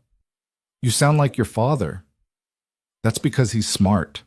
Are you smart? I like to think so. Good. Daddy needs someone smart. His last girlfriend was dumb. Ethan wanted to sink through the floor. Lily, that's not... She asked him what state New York was in. New York is both a state and a city. Everyone knows that. Adriana was trying very hard not to smile. That does seem like basic geography. The waitress arrived and took their orders. Grilled cheese for Lily, burger for Ethan, salad for Adriana, until Lily frowned and said salad wasn't real food, at which point Adriana changed her order to a burger too. Over lunch, something shifted. Adriana stopped looking like she was taking an exam and started actually engaging with Lily. She asked about school, about Lily's friends, about what books she liked to read. She listened with genuine attention, asked follow-up questions, remembered details. When Lily spilled her milkshake all over the table, Adriana didn't flinch, just grabbed napkins and helped clean up, even though she got vanilla shake on her expensive sweater. It's okay, she told Lily, who looked mortified. Accidents happen. That's why we have napkins. You're not mad? Why would I be mad? You didn't do it on purpose. She dabbed at her sweater. Besides, this needed to be dry cleaned anyway. Lily beamed at her. After lunch, they walked to a nearby park. Lily ran ahead to the playground while Ethan and Adriana followed at a slower pace. That wasn't so terrible, was it? Ethan asked. She's incredible, smart, funny, confident without being obnoxious. You're doing an amazing job with her. I'm terrified all the time that I'm screwing her up. You're not. She's happy. That's what matters. Adriana watched Lily climb the jungle gym with fearless energy. I was wrong about not being ready. I'm glad we did this. Yeah? Yeah? She glanced at him. She's kind of the best kid I've ever met. But don't tell her that. Her ego is already healthy enough. He laughed. Your secret's safe. They sat on a bench while Lily played, close enough that their shoulders touched. Adriana tensed for a moment, then relaxed into it. She looks like you, Adriana said quietly. The way she tilts her head when she's thinking, the way she gestures when she talks. Rebecca always said she had my stubbornness. That's not stubbornness, that's determination. There's a difference. Lily ran over, breathless and excited. Can Adriana come to dinner at our house? Please? Ethan looked at Adriana, giving her an out if she needed it. She smiled. Like that. Yay! Lily grabbed her hand. You're going to love our apartment. It's small, but Daddy says that's cozy, not cramped. And I can show you my dragon collection. Adriana let herself be pulled along, glancing back at Ethan with an expression that was half panic, half joy. That night, in Ethan's cramped queen's apartment that suddenly felt too small for 3 people, Adriana sat on the floor with Lily and learned about every dragon in her extensive collection. She asked questions, made appropriate amazed noises, and even contributed ideas for a dragon story Lily was writing. Over spaghetti that Ethan made while listening to them talk in the next room, he felt something settle in his chest, a rightness that had been missing for a long time. After dinner, Adriana helped with dishes despite his protests. She's wonderful, Adriana said quietly, scrubbing a plate. Thank you for letting me meet her. Thank you for being so good with her. I know that wasn't easy. It was easier than I thought. She makes it easy. She set down the plate, turning to face him. I want to do this again. I want to be part of this, if you'll let me. He kissed her, soft and quick, because Lily was in the next room, but it felt like a promise. We'd like that, both of us. Over the next month, they found a rhythm. Adriana came to dinner once a week, sometimes twice. She learned Lily's routine, her likes and dislikes, the specific way she needed her sandwiches cut. She wasn't naturally warm or demonstrative, but she showed care in other ways, remembering details, helping with homework, bringing books about dragons and dinosaurs. Lily adored her, which Adriana clearly didn't know how to process. She drew a picture of us, Adriana told Ethan one night. They were in her apartment, finally starting to look lived in with books on the shelves and photos on the walls. All 3 of us. She labeled me Daddy's girlfriend who is learning about dragons. That's accurate. She put hearts around it, Ethan. Lots of hearts. She likes you. I don't understand why. I'm not fun or playful or any of the things kids usually like. You're honest with her. You treat her like a person, not a child. You listen when she talks. Those things matter more than being fun. Adriana looked at the picture, which she'd clearly saved. I'm falling in love with both of you. That's terrifying. His heart stopped. Say that again. I'm falling in love with you, with this life we're building, with the idea that maybe I don't have to be alone forever. She met his eyes. Is that okay? He crossed the room and pulled her into his arms. That's more than okay. They stood there for a long time, holding each other in the quiet apartment, and for the first time in years, Adriana let herself believe that maybe, just maybe, she deserved this.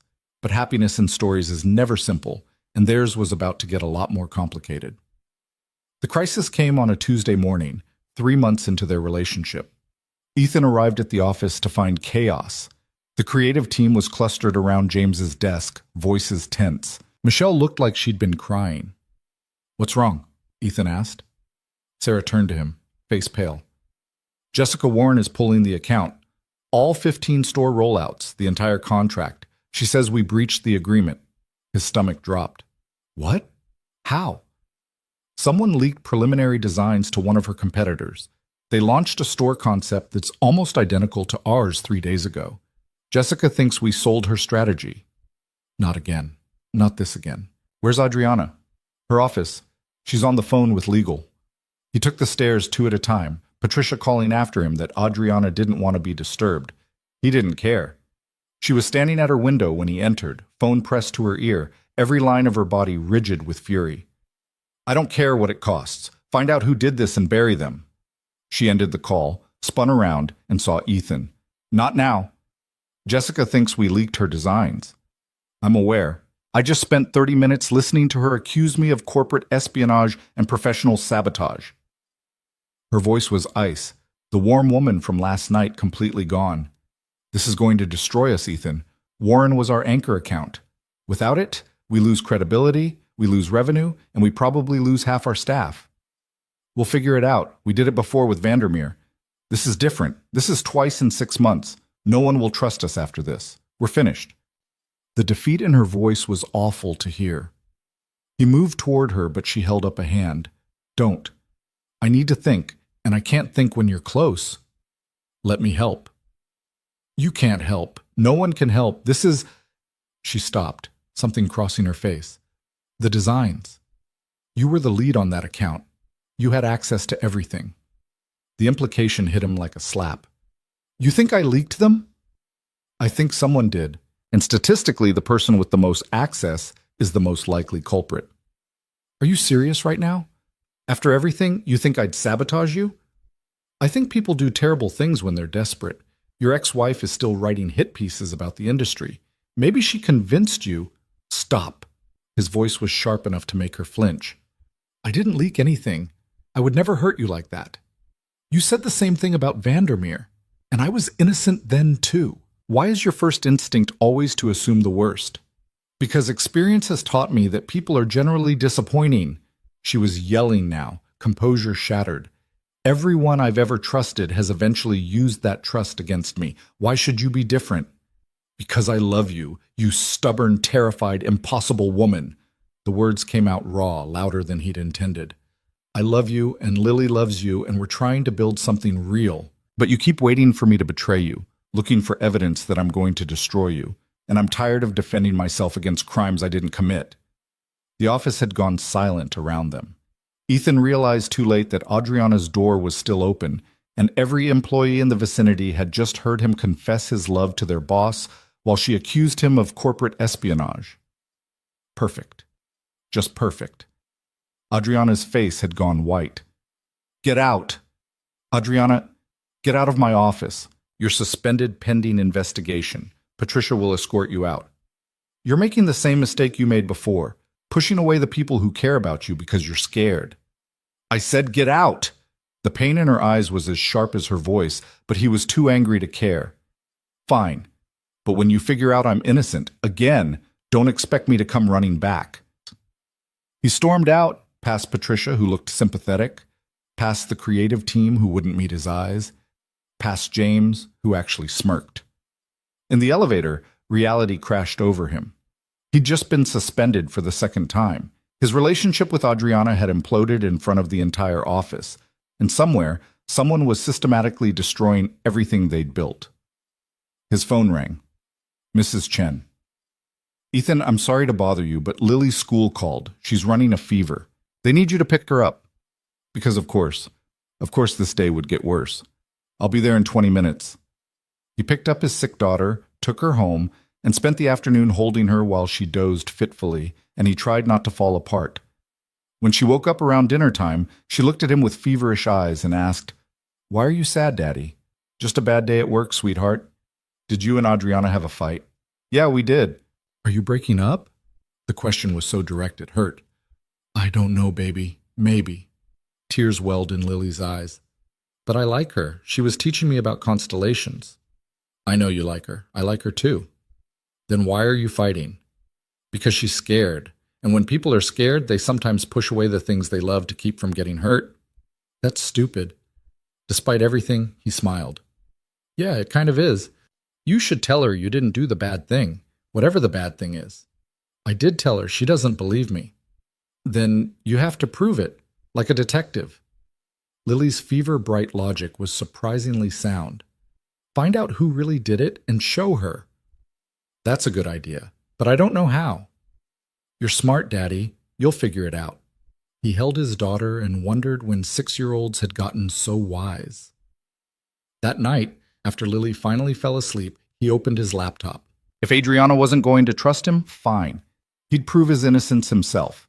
He started with the Warren account files, tracking who'd accessed what and when. The design files had been downloaded 3 times, once by him during the initial development, once by Sarah when she'd been building the mock-ups, and once by someone using James's login credentials. James. Ethan pulled up more logs, cross-referencing access times with office schedules. James had been working late the night the files were downloaded. James had also been working late the night the Vandermeer files were stolen. It couldn't be coincidence.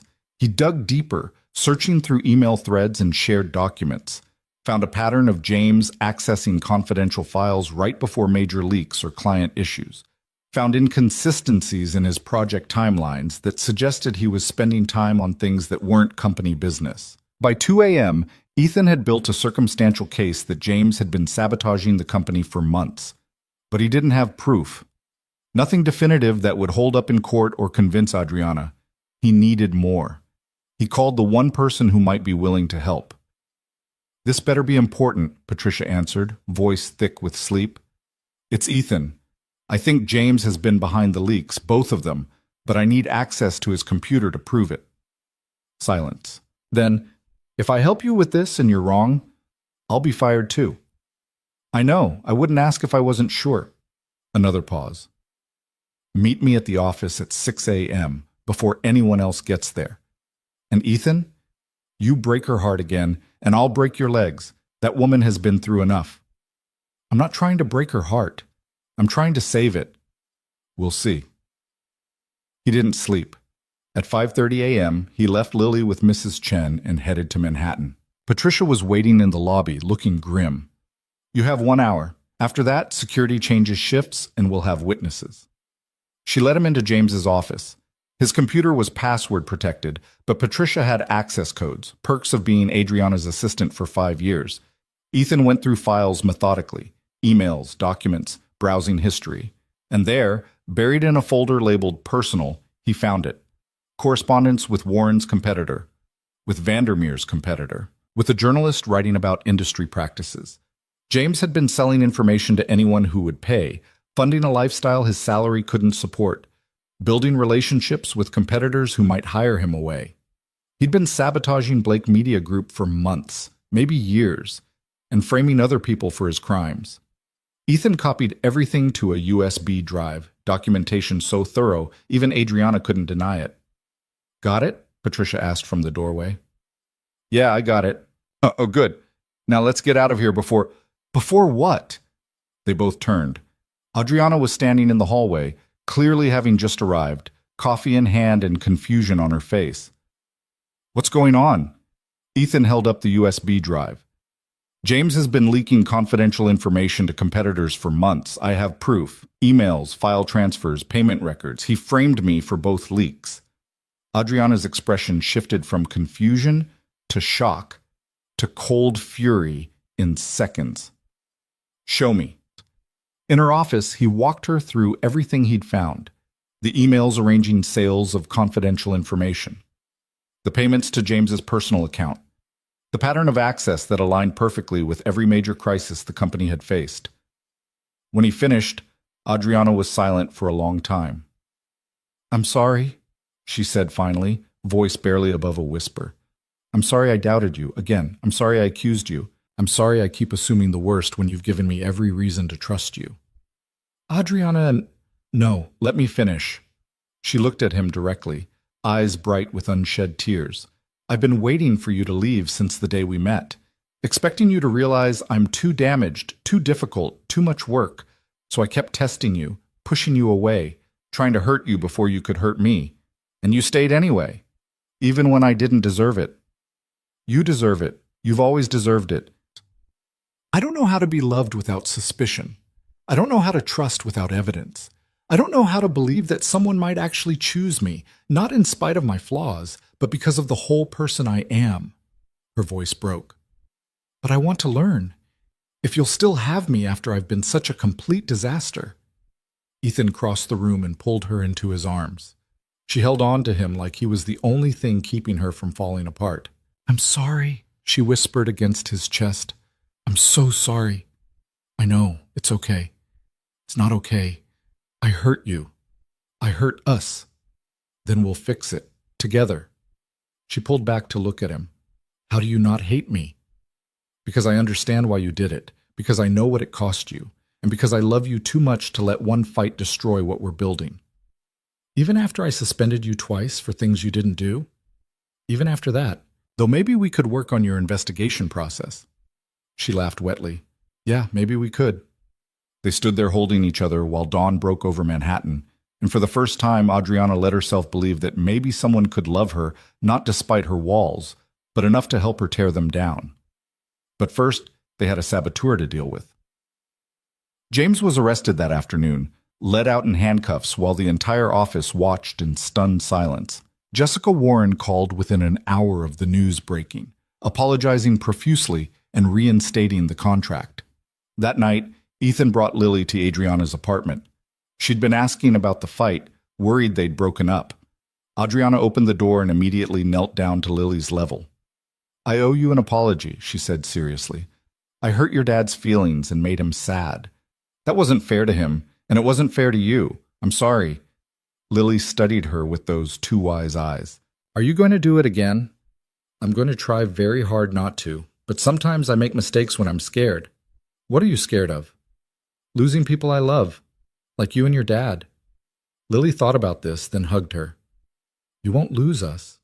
We're staying." Adriana held on to the small girl, and over Lily's head her eyes met Ethan's. There were tears on her face, but she was smiling. They were going to be okay. It wouldn't be easy, and there would be more fights and more fears to overcome, but they were going to be okay. The weeks after James's arrest should have been easier. The threat was gone, the company was stable, and Adriana had finally let her walls down. But real life, Ethan was learning, didn't care about narrative convenience. The first crack appeared on a Thursday night in late February. Ethan had promised Lily he'd be home for dinner. Actually home, not working from the couch home.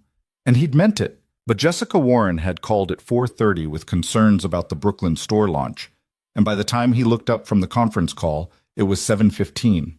He texted Mrs. Chen an apology, grabbed his coat, and nearly ran into Adriana in the hallway. "Leaving?" She checked her watch. "It's barely 7. I promised Lily I'd be home for dinner. I'm already late." Something flickered across her face. "The Warren presentation isn't finished." "I know. I'll work on it after she goes to bed. We need it by tomorrow morning. That's 8 hours from now." "I'm aware. I'll get it done." He could hear the edge in his own voice, felt the familiar tension building. "Ethan, this is important. Jessica is nervous about the launch timeline, and if we don't—" I said, "I'll handle it." "When? Between reading bedtime stories and making breakfast?" The criticism stung because it was exactly what he was planning to do. "What do you want me to say?" That I'll just not see my daughter tonight? That she can eat dinner alone again while I stay here, proving I'm dedicated enough? That's not what I'm asking, isn't it? Because it feels like every time I try to leave at a reasonable hour, there's suddenly an emergency that needs my attention right now. Adriana's expression went cold. If you can't handle the workload, don't. Don't finish that sentence. He was so tired. Tired of juggling, tired of feeling like he was failing at everything. I can handle the workload. I've been handling it, but I also have a kid who needs her father, and I'm not going to apologize for that. I'm not asking you to apologize. I'm asking you to finish what you started. I will finish it, just not in your timeline. My timeline is the client's timeline. Then maybe you should have given me more than 4 hours to complete it. They stood there in the hallway, the argument spiraling into territory that had nothing to do with presentations and everything to do with the fact that balancing a relationship, a demanding job, and single parenthood was turning out to be exponentially harder than any of them had anticipated. Go, Adriana said finally, voice clipped. Be with your daughter. I'll finish the presentation. You don't have to do that. Clearly I do, since you can't be in 2 places at once. Adriana, just go, Ethan, before you're even later. He left, the elevator ride down feeling like defeat. When he got home, Lily was already in her pajamas, picking at leftover pasta that Mrs. Chen had made. You're late, she said without looking up. I know, baby. I'm sorry. You said you'd be home for dinner. I know. Work ran late. Work always runs late. She pushed her pasta around with her fork. You said it would be different after the bad man got arrested. You said things would get better. The accusation in her small voice broke something in him. Things are better. The company is doing well. I don't care about the company. I care about you being here. She finally looked at him, and her eyes were too old, too sad for 6. Mrs. Chen is nice, but she's not you. And Adriana is nice too, but she's always working, and you're always working, and I'm always waiting. He knelt down next to her chair. You're right. I've been working too much. I'll do better. You always say that. I mean it this time. You meant it last time too. She stood up, leaving her dinner half-eaten. I'm tired. I'm going to bed. Lily, wait. I don't want to talk anymore. You'll just make more promises you can't keep. She went to her room and closed the door with devastating gentleness. Not slamming it, that would have been easier to handle. The quiet click of the latch felt like judgment. Ethan sat at their small kitchen table and put his head in his hands. Mrs. Chen touched his shoulder. She'll forgive you, the older woman said softly. Children always do. But she's not wrong, Ethan. You've been stretched too thin. I don't know what else to do. I need this job. We need the money, the insurance, the stability. Yes, but she needs her father more than she needs stability. What good is a stable life if you're never in it? After Mrs. Chen left, Ethan opened his laptop and stared at the Warren presentation. Got through maybe 3 slides before his phone rang. Adriana. Hey, he answered, exhaustion bleeding through. How's Lily? Mad at me. Disappointed. Feeling neglected. Pick one. Silence on the other end. Then, I'm sorry. I shouldn't have pushed you about the presentation. It could have waited. Could it have? Or are you just saying that now? Both, maybe. I don't know anymore. She sounded as tired as he felt. I've spent so long making work the priority that I don't know how to do anything else. And when I see you trying to leave, trying to put your daughter first, part of me respects it and part of me resents it. Why would you resent it? Because you have something worth leaving for. Someone who needs you and loves you unconditionally, and I'm jealous of that, which makes me a terrible person. You're not terrible. You're just not used to competing for attention. Is that what this is? A competition? I don't know what this is anymore. He closed his laptop. I love you, I love being with you, but I also love my daughter, and lately it feels like I can't do both well. I'm either a bad father or a bad boyfriend or a bad employee, and I'm so tired of failing at everything. You're not failing. Tell that to Lily. She just told me I make promises I can't keep. Adriana was quiet for a long moment. What if I came over after she's asleep? We could work on the presentation together, get it done faster. You don't have to do that. I want to, and maybe we need to talk, really talk, not just fight about deadlines. Okay, yeah, come over. She arrived an hour later with her laptop and takeout containers from the Thai place they both liked. They worked in silence at first, the presentation coming together with the efficiency that came from knowing each other's work styles. Around 11, Adriana closed her laptop and looked at him. "I'm bad at this," she said. "At presentations? You're literally famous for presentations. At relationships. At being someone's partner instead of someone's boss. At understanding that love means compromise, not just fitting someone into my existing structure. I'm not great at it either. I thought I'd figured out how to balance everything, but I clearly haven't. Maybe that's the problem. We're both trying to balance instead of actually changing anything." She picked at her noodles. "I've been thinking about what you said, about work always running late, about there always being an emergency. And you're right. I manufacture urgency because it's how I've always operated. Everything is always critical, always a crisis, because that kept me sharp. But it's also how I kept people at a distance. If everything is always urgent, I never have to stop and actually be present. Never have to risk intimacy or vulnerability because there's always something more important that needs my attention." Ethan set down his fork. "Are you saying you've been using work to avoid us?" "Not consciously, but maybe. I don't know." She looked frustrated with herself. "I'm trying to be better. I'm trying to let you in, to be part of Lily's life, to build something real. But my instincts keep pulling me back to what's familiar, which is work and control and keeping everyone at arm's length. So what do we do?" "I don't know, but I think we need to make some actual changes instead of just promising to try harder." She pulled out her phone, opened her calendar. "What if we had boundaries, real ones? Like 3 nights a week, I'm at your place for dinner. Not working, not on my phone, just present. And 2 nights, you work late without guilt because you know the other nights are protected." "That sounds good in theory. But what about when clients need us?" "Then we figure it out. We communicate, we adjust, we don't just default to work winning every time." She met his eyes. "I'm not saying it'll be perfect, but it has to be better than what we're doing now, which is slowly burning out and resenting each other." He reached across the table and took her hand. "I don't resent you. Not yet. But you will if I keep making you choose between me and Lily. And I don't want that. I want to be part of your life, not a complication in it." "You're not a complication, aren't I? Be honest." He thought about it, really thought. "Sometimes, yeah. When you push me to work late or make me feel guilty for putting Lily first, yeah, it feels complicated. But most of the time you make everything better, easier, less lonely. Most of the time isn't good enough. Not for you, and definitely not for Lily. So we do better. We set boundaries, we stick to them, we actually mean it when we say family comes first." "Can you do that? Really? Because your work ethic is almost as bad as mine." He laughed despite himself. "Yeah, it probably is. We're both disasters. At least we're disasters together." They finished the presentation by midnight.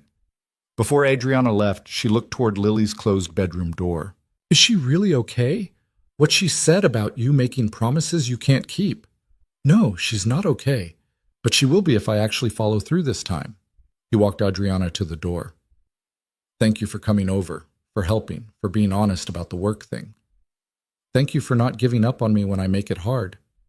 She kissed him goodbye, and he watched her get in a cab before going to check on Lily. His daughter was asleep, dragon-stuffed animals arranged around her like guardians. He sat on the edge of her bed, smoothing hair from her forehead.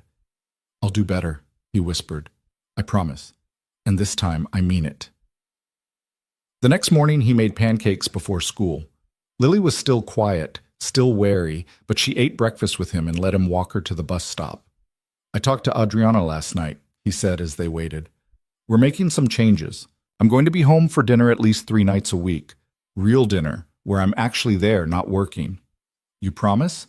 "I promise. And if something comes up that makes me late, I'll call you before dinner, not after. No more showing up an hour late and expecting you to be okay with it."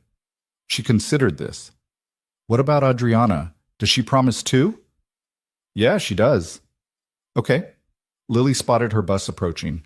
"I'm still mad at you, but I'll stop being mad if you actually do what you said." "That's fair." She hugged him before getting on the bus, and he took that as progress. At the office, he found Adriana already in a meeting with Patricia, going through her calendar. "I'm blocking out Tuesday, Thursday, and Sunday evenings," she was telling her assistant. Nothing gets scheduled during those times unless it's an actual emergency. Define actual emergency, Patricia said, stylus poised over her tablet. Client is literally on fire. Building is collapsing. Someone died. Otherwise, it can wait until morning. Patricia looked delighted. I never thought I'd see the day. Should I alert the media? You should alert our clients that response times during evening hours will be slower. Set expectations now so they're not surprised later. After Patricia left, Adriana turned to Ethan. I meant what I said last night. I'm making changes. Real ones. I can see that, thank you. Don't thank me yet. I'll probably be terrible at it, but I'm going to try. She was terrible at least at first. The following Tuesday, their first official family dinner night, Adriana arrived at Ethan's apartment at 6:30 as planned, but immediately checked her phone 4 times in the first 10 minutes. Sorry, she said, catching herself. Client email. Can it wait? Ethan asked, trying to keep his tone neutral. Probably. Yes. It can wait.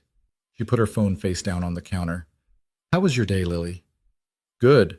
We learned about fractions. They're like dragons that get cut into pieces. Adriana blinked.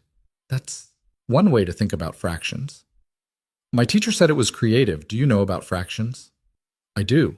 They're useful for calculating budgets and timelines. That sounds boring. I like the dragon way better. But over dinner, spaghetti again, because it was Lily's favorite and Ethan was not an adventurous cook, Adriana's phone buzzed 6 times. Each time she visibly tensed, then forced herself to ignore it. After dinner, while Lily was showing Adriana her latest dragon drawings, Ethan saw her glance at her phone and grimace. What's wrong? He asked quietly. Jessica Warren. The Brooklyn launch is having permitting issues. The contractor needs an answer tonight about redesigning the outdoor space. Do you need to handle it? She looked at Lily, who was explaining in elaborate detail the difference between European and Chinese dragon mythology, then back at her phone. The conflict on her face was obvious. I'll call her after Lily goes to bed, Adriana decided. It's not actually an emergency, just feels like one. Are you sure? No, but I'm doing it anyway. After Lily's bedtime, Adriana did call Jessica, handling the permitting issue in 15 minutes while Ethan cleaned up the kitchen. When she hung up, she looked exhausted. That wasn't so bad, she said, but she didn't sound convinced. It'll get easier. Will it? Or will I just get better at pretending I'm not constantly anxious about everything I'm not controlling? Maybe both, but at least you're trying. She stayed that night, the first time she'd slept over on a weeknight. In the morning, Lily found her making coffee in the kitchen and seemed surprised but pleased. Are you staying for breakfast? Lily asked. If that's okay with you. Yeah, Daddy makes good pancakes. I've heard. I haven't actually tried them yet. Lily looked scandalized. Daddy, you never made Adriana pancakes. I offered, Ethan protested. She always says she doesn't eat breakfast. Everyone eats breakfast. It's the most important meal of the day. Lily turned to Adriana. You have to try his pancakes. They're the best. So Adriana stayed for pancakes, and Ethan watched her sitting at their small kitchen table in yesterday's work clothes, eating breakfast with his daughter, and felt something settle in his chest that had been restless for months. This could work. It was messy and imperfect, and they were all figuring it out as they went. But it could work. The second family dinner night went smoother. Adriana only checked her phone twice, and one of those times was to show Lily a photo of a constellation she'd mentioned wanting to see. The third week, Adriana brought groceries and insisted on cooking, which resulted in slightly burned chicken and overcooked vegetables that Lily politely tried to eat before Ethan ordered pizza. I'm not good at this, Adriana said, staring at the disaster of a meal. You tried. That counts. Does it? Because I'm pretty sure I just wasted an hour and $30 on inedible food. You made an effort. You were here. You were present. You tried something new. That absolutely counts. He kissed her temple. Besides, Lily thought it was funny. Look at her. Lily was indeed giggling, picking at a particularly charred piece of chicken. It's like dragon food, all crispy and burned. I think that's an insult, Adriana said, but she was smiling. It's not. Dragons like their food cooked extra. You made dragon chicken. Well, when you put it that way, I'm a culinary genius. But not everything was family dinners and learning to cook. There were still hard moments, still conflicts that didn't resolve neatly. In March, Adriana missed a dinner night because of a client emergency that was actually an emergency, a PR crisis that needed immediate handling. She called Ethan at 5:30, voice tight with stress. "I can't make it tonight. There's a situation with the cosmetics client, and if I don't handle it right now, we're going to lose the account." "Okay, handle it." "I'm sorry, I know it's Tuesday." "It's fine. This is actually an emergency, right? Not just manufactured urgency?" "Their CEO just got accused of harassment. It's about to go public. This is very real and very much an emergency." "Then do what you need to do. We'll see you Thursday." "Are you sure you're not mad?" "I'm disappointed, but I'm not mad. There's a difference. Go save your client." He hung up and turned to Lily, who was setting the table for 3 and would now need to remove one place setting. "Adriana can't make it tonight. Work emergency." Lily's face fell. "She promised." "I know, but sometimes emergencies happen. Real ones, not fake ones." "How do I know the difference?"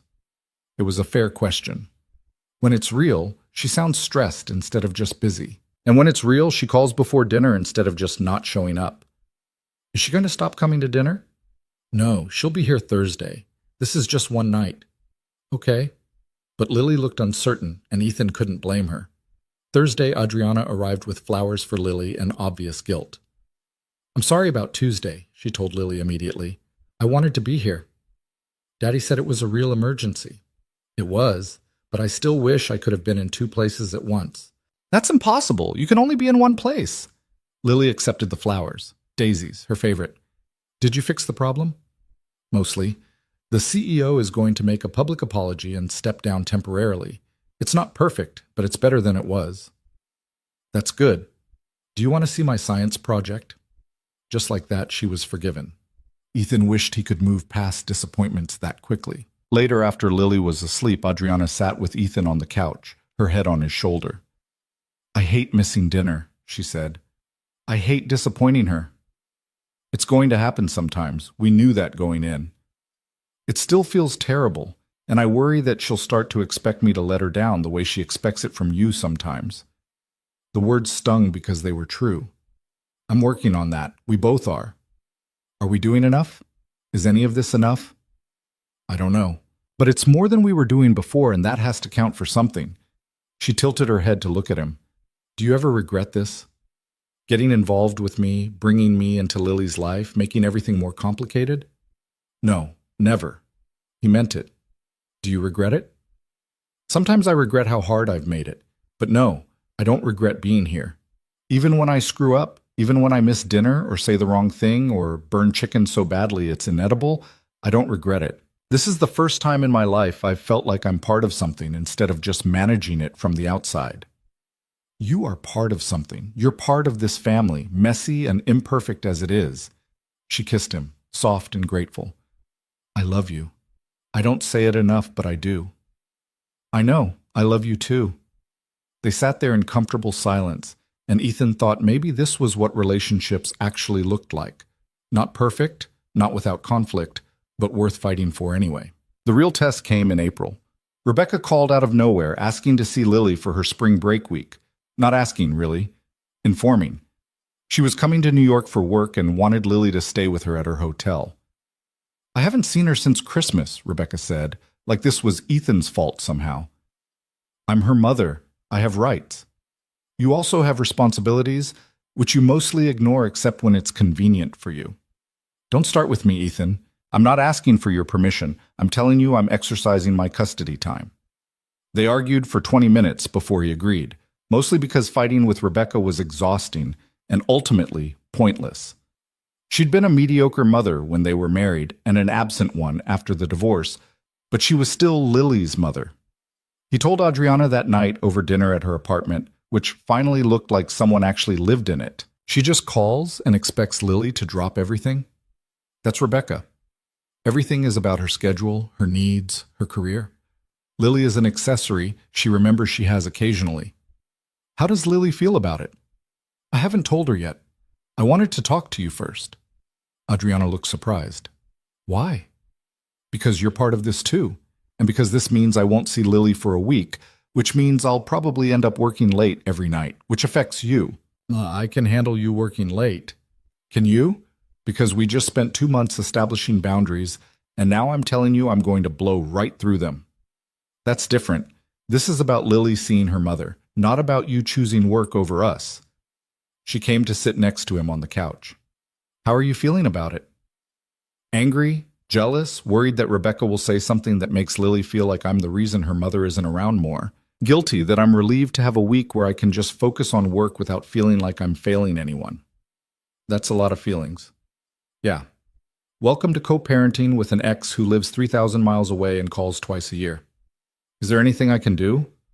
He thought about it. Come to dinner anyway. The nights we'd normally be with Lily. It'll be weird and quiet without her, but I don't want to just default to working until midnight because I don't have a reason to leave the office. Okay, I can do that. When Ethan told Lily about Rebecca's visit, she had complicated feelings that she expressed with the brutal honesty of a 6-year-old.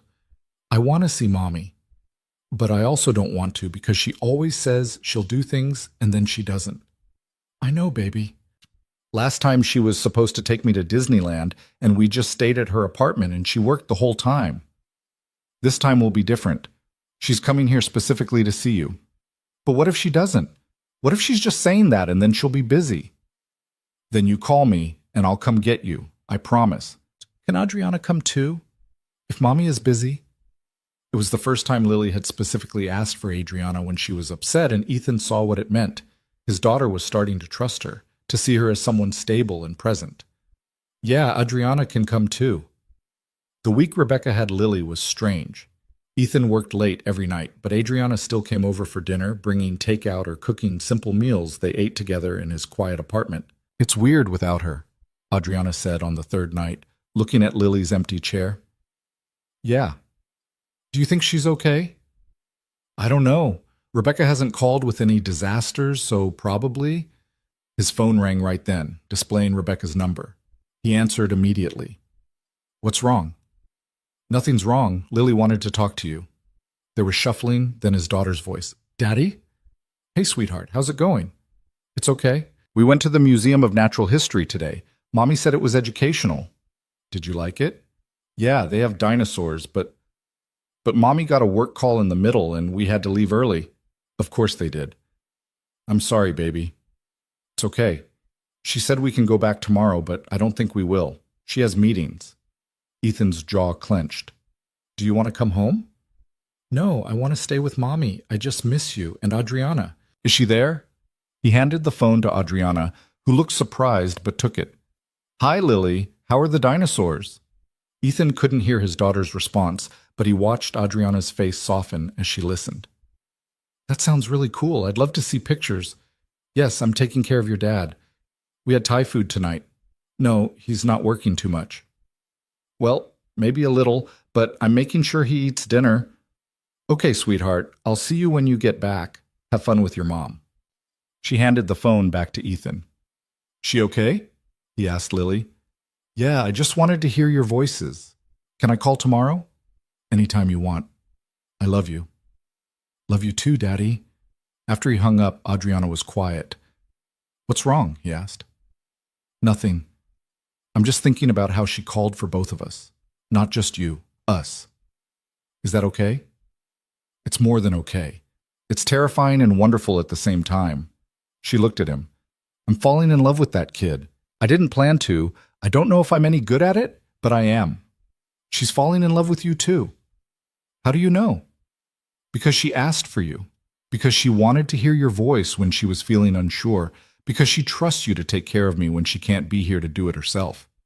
Adriana's eyes got bright. She's the best kid in the world. Yeah, she is. And her mother is an idiot for not being present. Rebecca has her reasons. They're selfish and short-sighted, but they're her reasons. You're too generous. If I had a kid like Lily, I wouldn't miss a single day. You wouldn't. But you also didn't have her at 23, fresh out of college, convinced that motherhood was going to ruin your dreams. Rebecca never wanted to be a parent. She just didn't figure that out until after Lily was born. That's not Lily's fault. No, it's not. But it's not really Rebecca's either. She's doing the best she can, which isn't enough, but it's what we have. Adriana moved closer, tucking herself against his side. You're a better person than I am. I'm mostly just angry at her for hurting Lily. I'm angry too, but anger doesn't change anything, so I try to focus on making sure Lily knows she's loved and wanted, even if her mother doesn't know how to show it. You're a good father, Ethan. I don't know if I tell you that enough, but you are. He kissed the top of her head. Thank you. They sat there in the quiet apartment, and Ethan thought about how much had changed in 8 months. How this woman who'd terrified him, who'd thrown coffee mugs and shredded his work and made him want to quit, was now the person he wanted next to him when his daughter was gone and his apartment felt too empty. When Lily came home 3 days later, she was quiet and clingy. Rebecca had apparently spent most of the week working, taking calls during meals, bringing Lily to her business meetings when she couldn't find childcare. I tried to be good, Lily told Ethan that first night back. I was quiet during her meetings, and I didn't ask for stuff, but she still seemed annoyed that I was there. That's not about you, sweetheart. That's about her not knowing how to balance work and being a mom. Like you? The comparison hit hard. Am I like that? Do I make you feel like you're annoying when I'm working? Sometimes, but you're getting better, and you have Adriana now to remind you about dinner. So his 6-year-old had noticed that Adriana was the reason he was home more. Great. I'm sorry if I've made you feel that way. I'm trying to do better. I know, and you are better. But Mommy doesn't try. She just works and acts like I'm supposed to understand that her job is more important than me. He pulled her into a tight hug. You're the most important thing in the world to me, more important than any job, any client, any amount of money. Don't ever forget that. I won't. Can I call Adriana?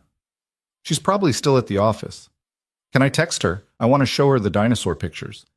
He handed over his phone and watched Lily carefully type out a message with her small fingers. The response came almost immediately. Adriana sending back dinosaur emojis and asking which one was Lily's favorite. His daughter was building a relationship with his girlfriend independent of him, and it was beautiful and terrifying in equal measure. Because if this didn't work out, if he and Adriana couldn't figure out how to make this sustainable, Lily would lose someone else. And he didn't know if she could handle that. But watching her smile at Adriana's texts, seeing how she relaxed in a way she hadn't since getting back from Rebecca's, Ethan made a decision. This had to work. They'd make it work. Because Lily deserved a family that showed up. And so did Adriana.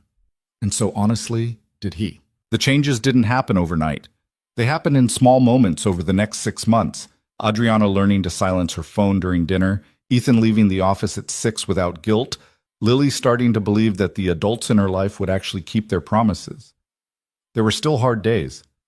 A week in June when 3 clients needed urgent attention and Adriana missed 2 family dinners in a row, coming back to find Lily withdrawn and Ethan frustrated. A night in July when Ethan got so caught up in a pitch that he forgot about Lily's dance recital until Adriana texted him a photo of his daughter on stage, searching the audience for him. But they kept trying. Adriana started blocking entire weekends on her calendar, declaring them off limits to work. Ethan hired an assistant to handle some of his workload, pushing back against his instinct to do everything himself. And slowly, incrementally, the balance shifted. By September, almost a year after that first coffee mug incident, something had fundamentally changed. Not just in their schedules, but in how they thought about what mattered. Adriana promoted Michelle to partner, sharing leadership of the company for the first time in her career.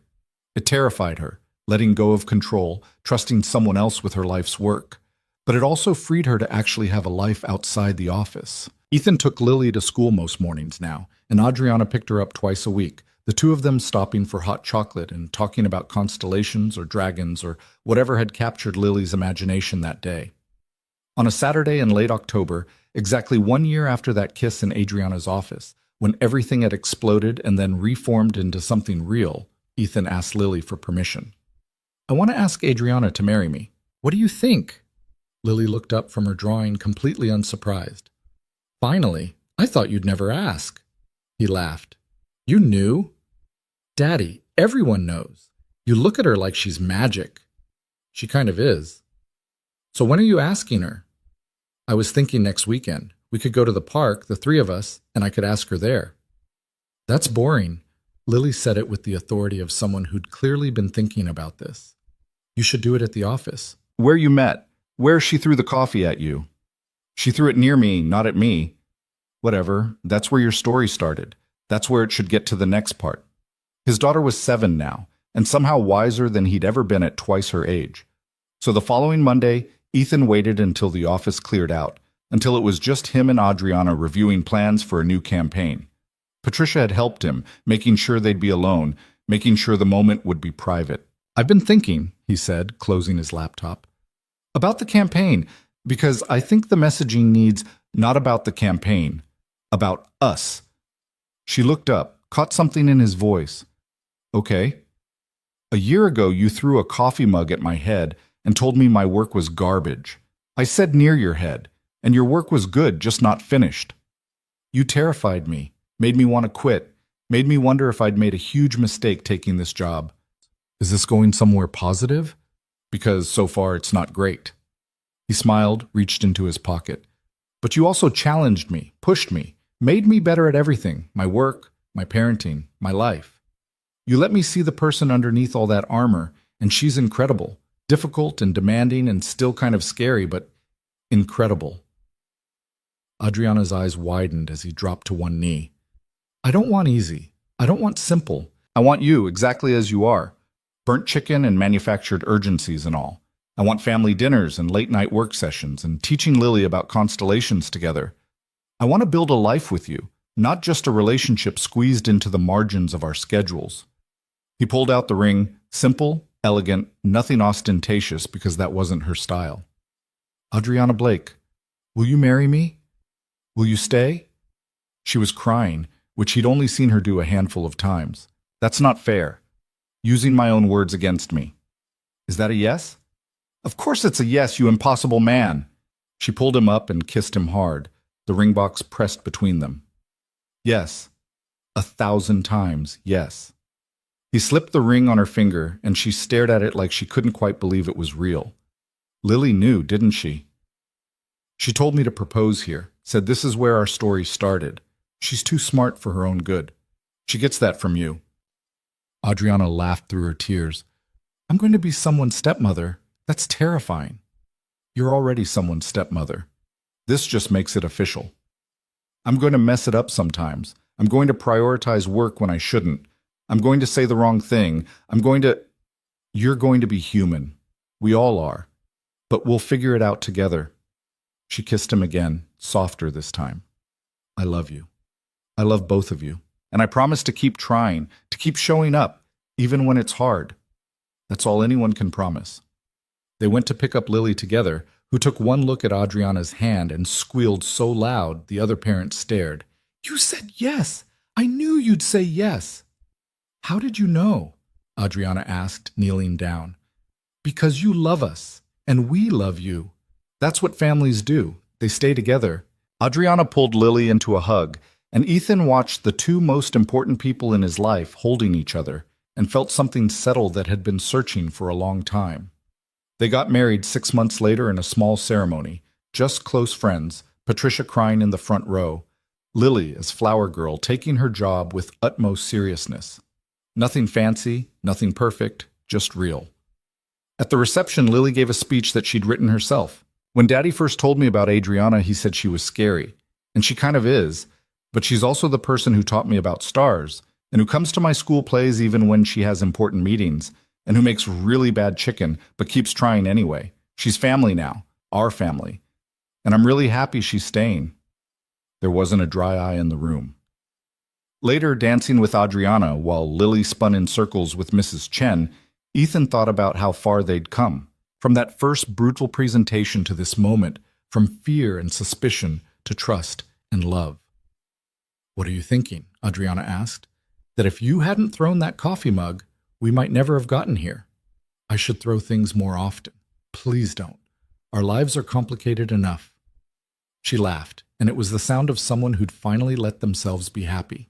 They built a life together after that, messy and imperfect and full of the kind of ordinary chaos that meant everything. Missed dinners and made-up ones, arguments about work-life balance that they still hadn't perfectly solved, Lily's school events and Adriana's board meetings and Ethan's deadlines all crashing into each other in ways that required constant negotiation. But they showed up. Every day, in ways big and small, they showed up for each other. And on difficult days when the balance felt impossible and the compromises felt too hard, Adriana would remember a scared, exhausted single father standing in her office refusing to accept mediocrity, from himself or from her. And Ethan would remember a lonely woman behind walls of her own making, learning to let someone in. They'd both been disasters in their own ways. They still were sometimes. But they were disasters together, and that made all the difference.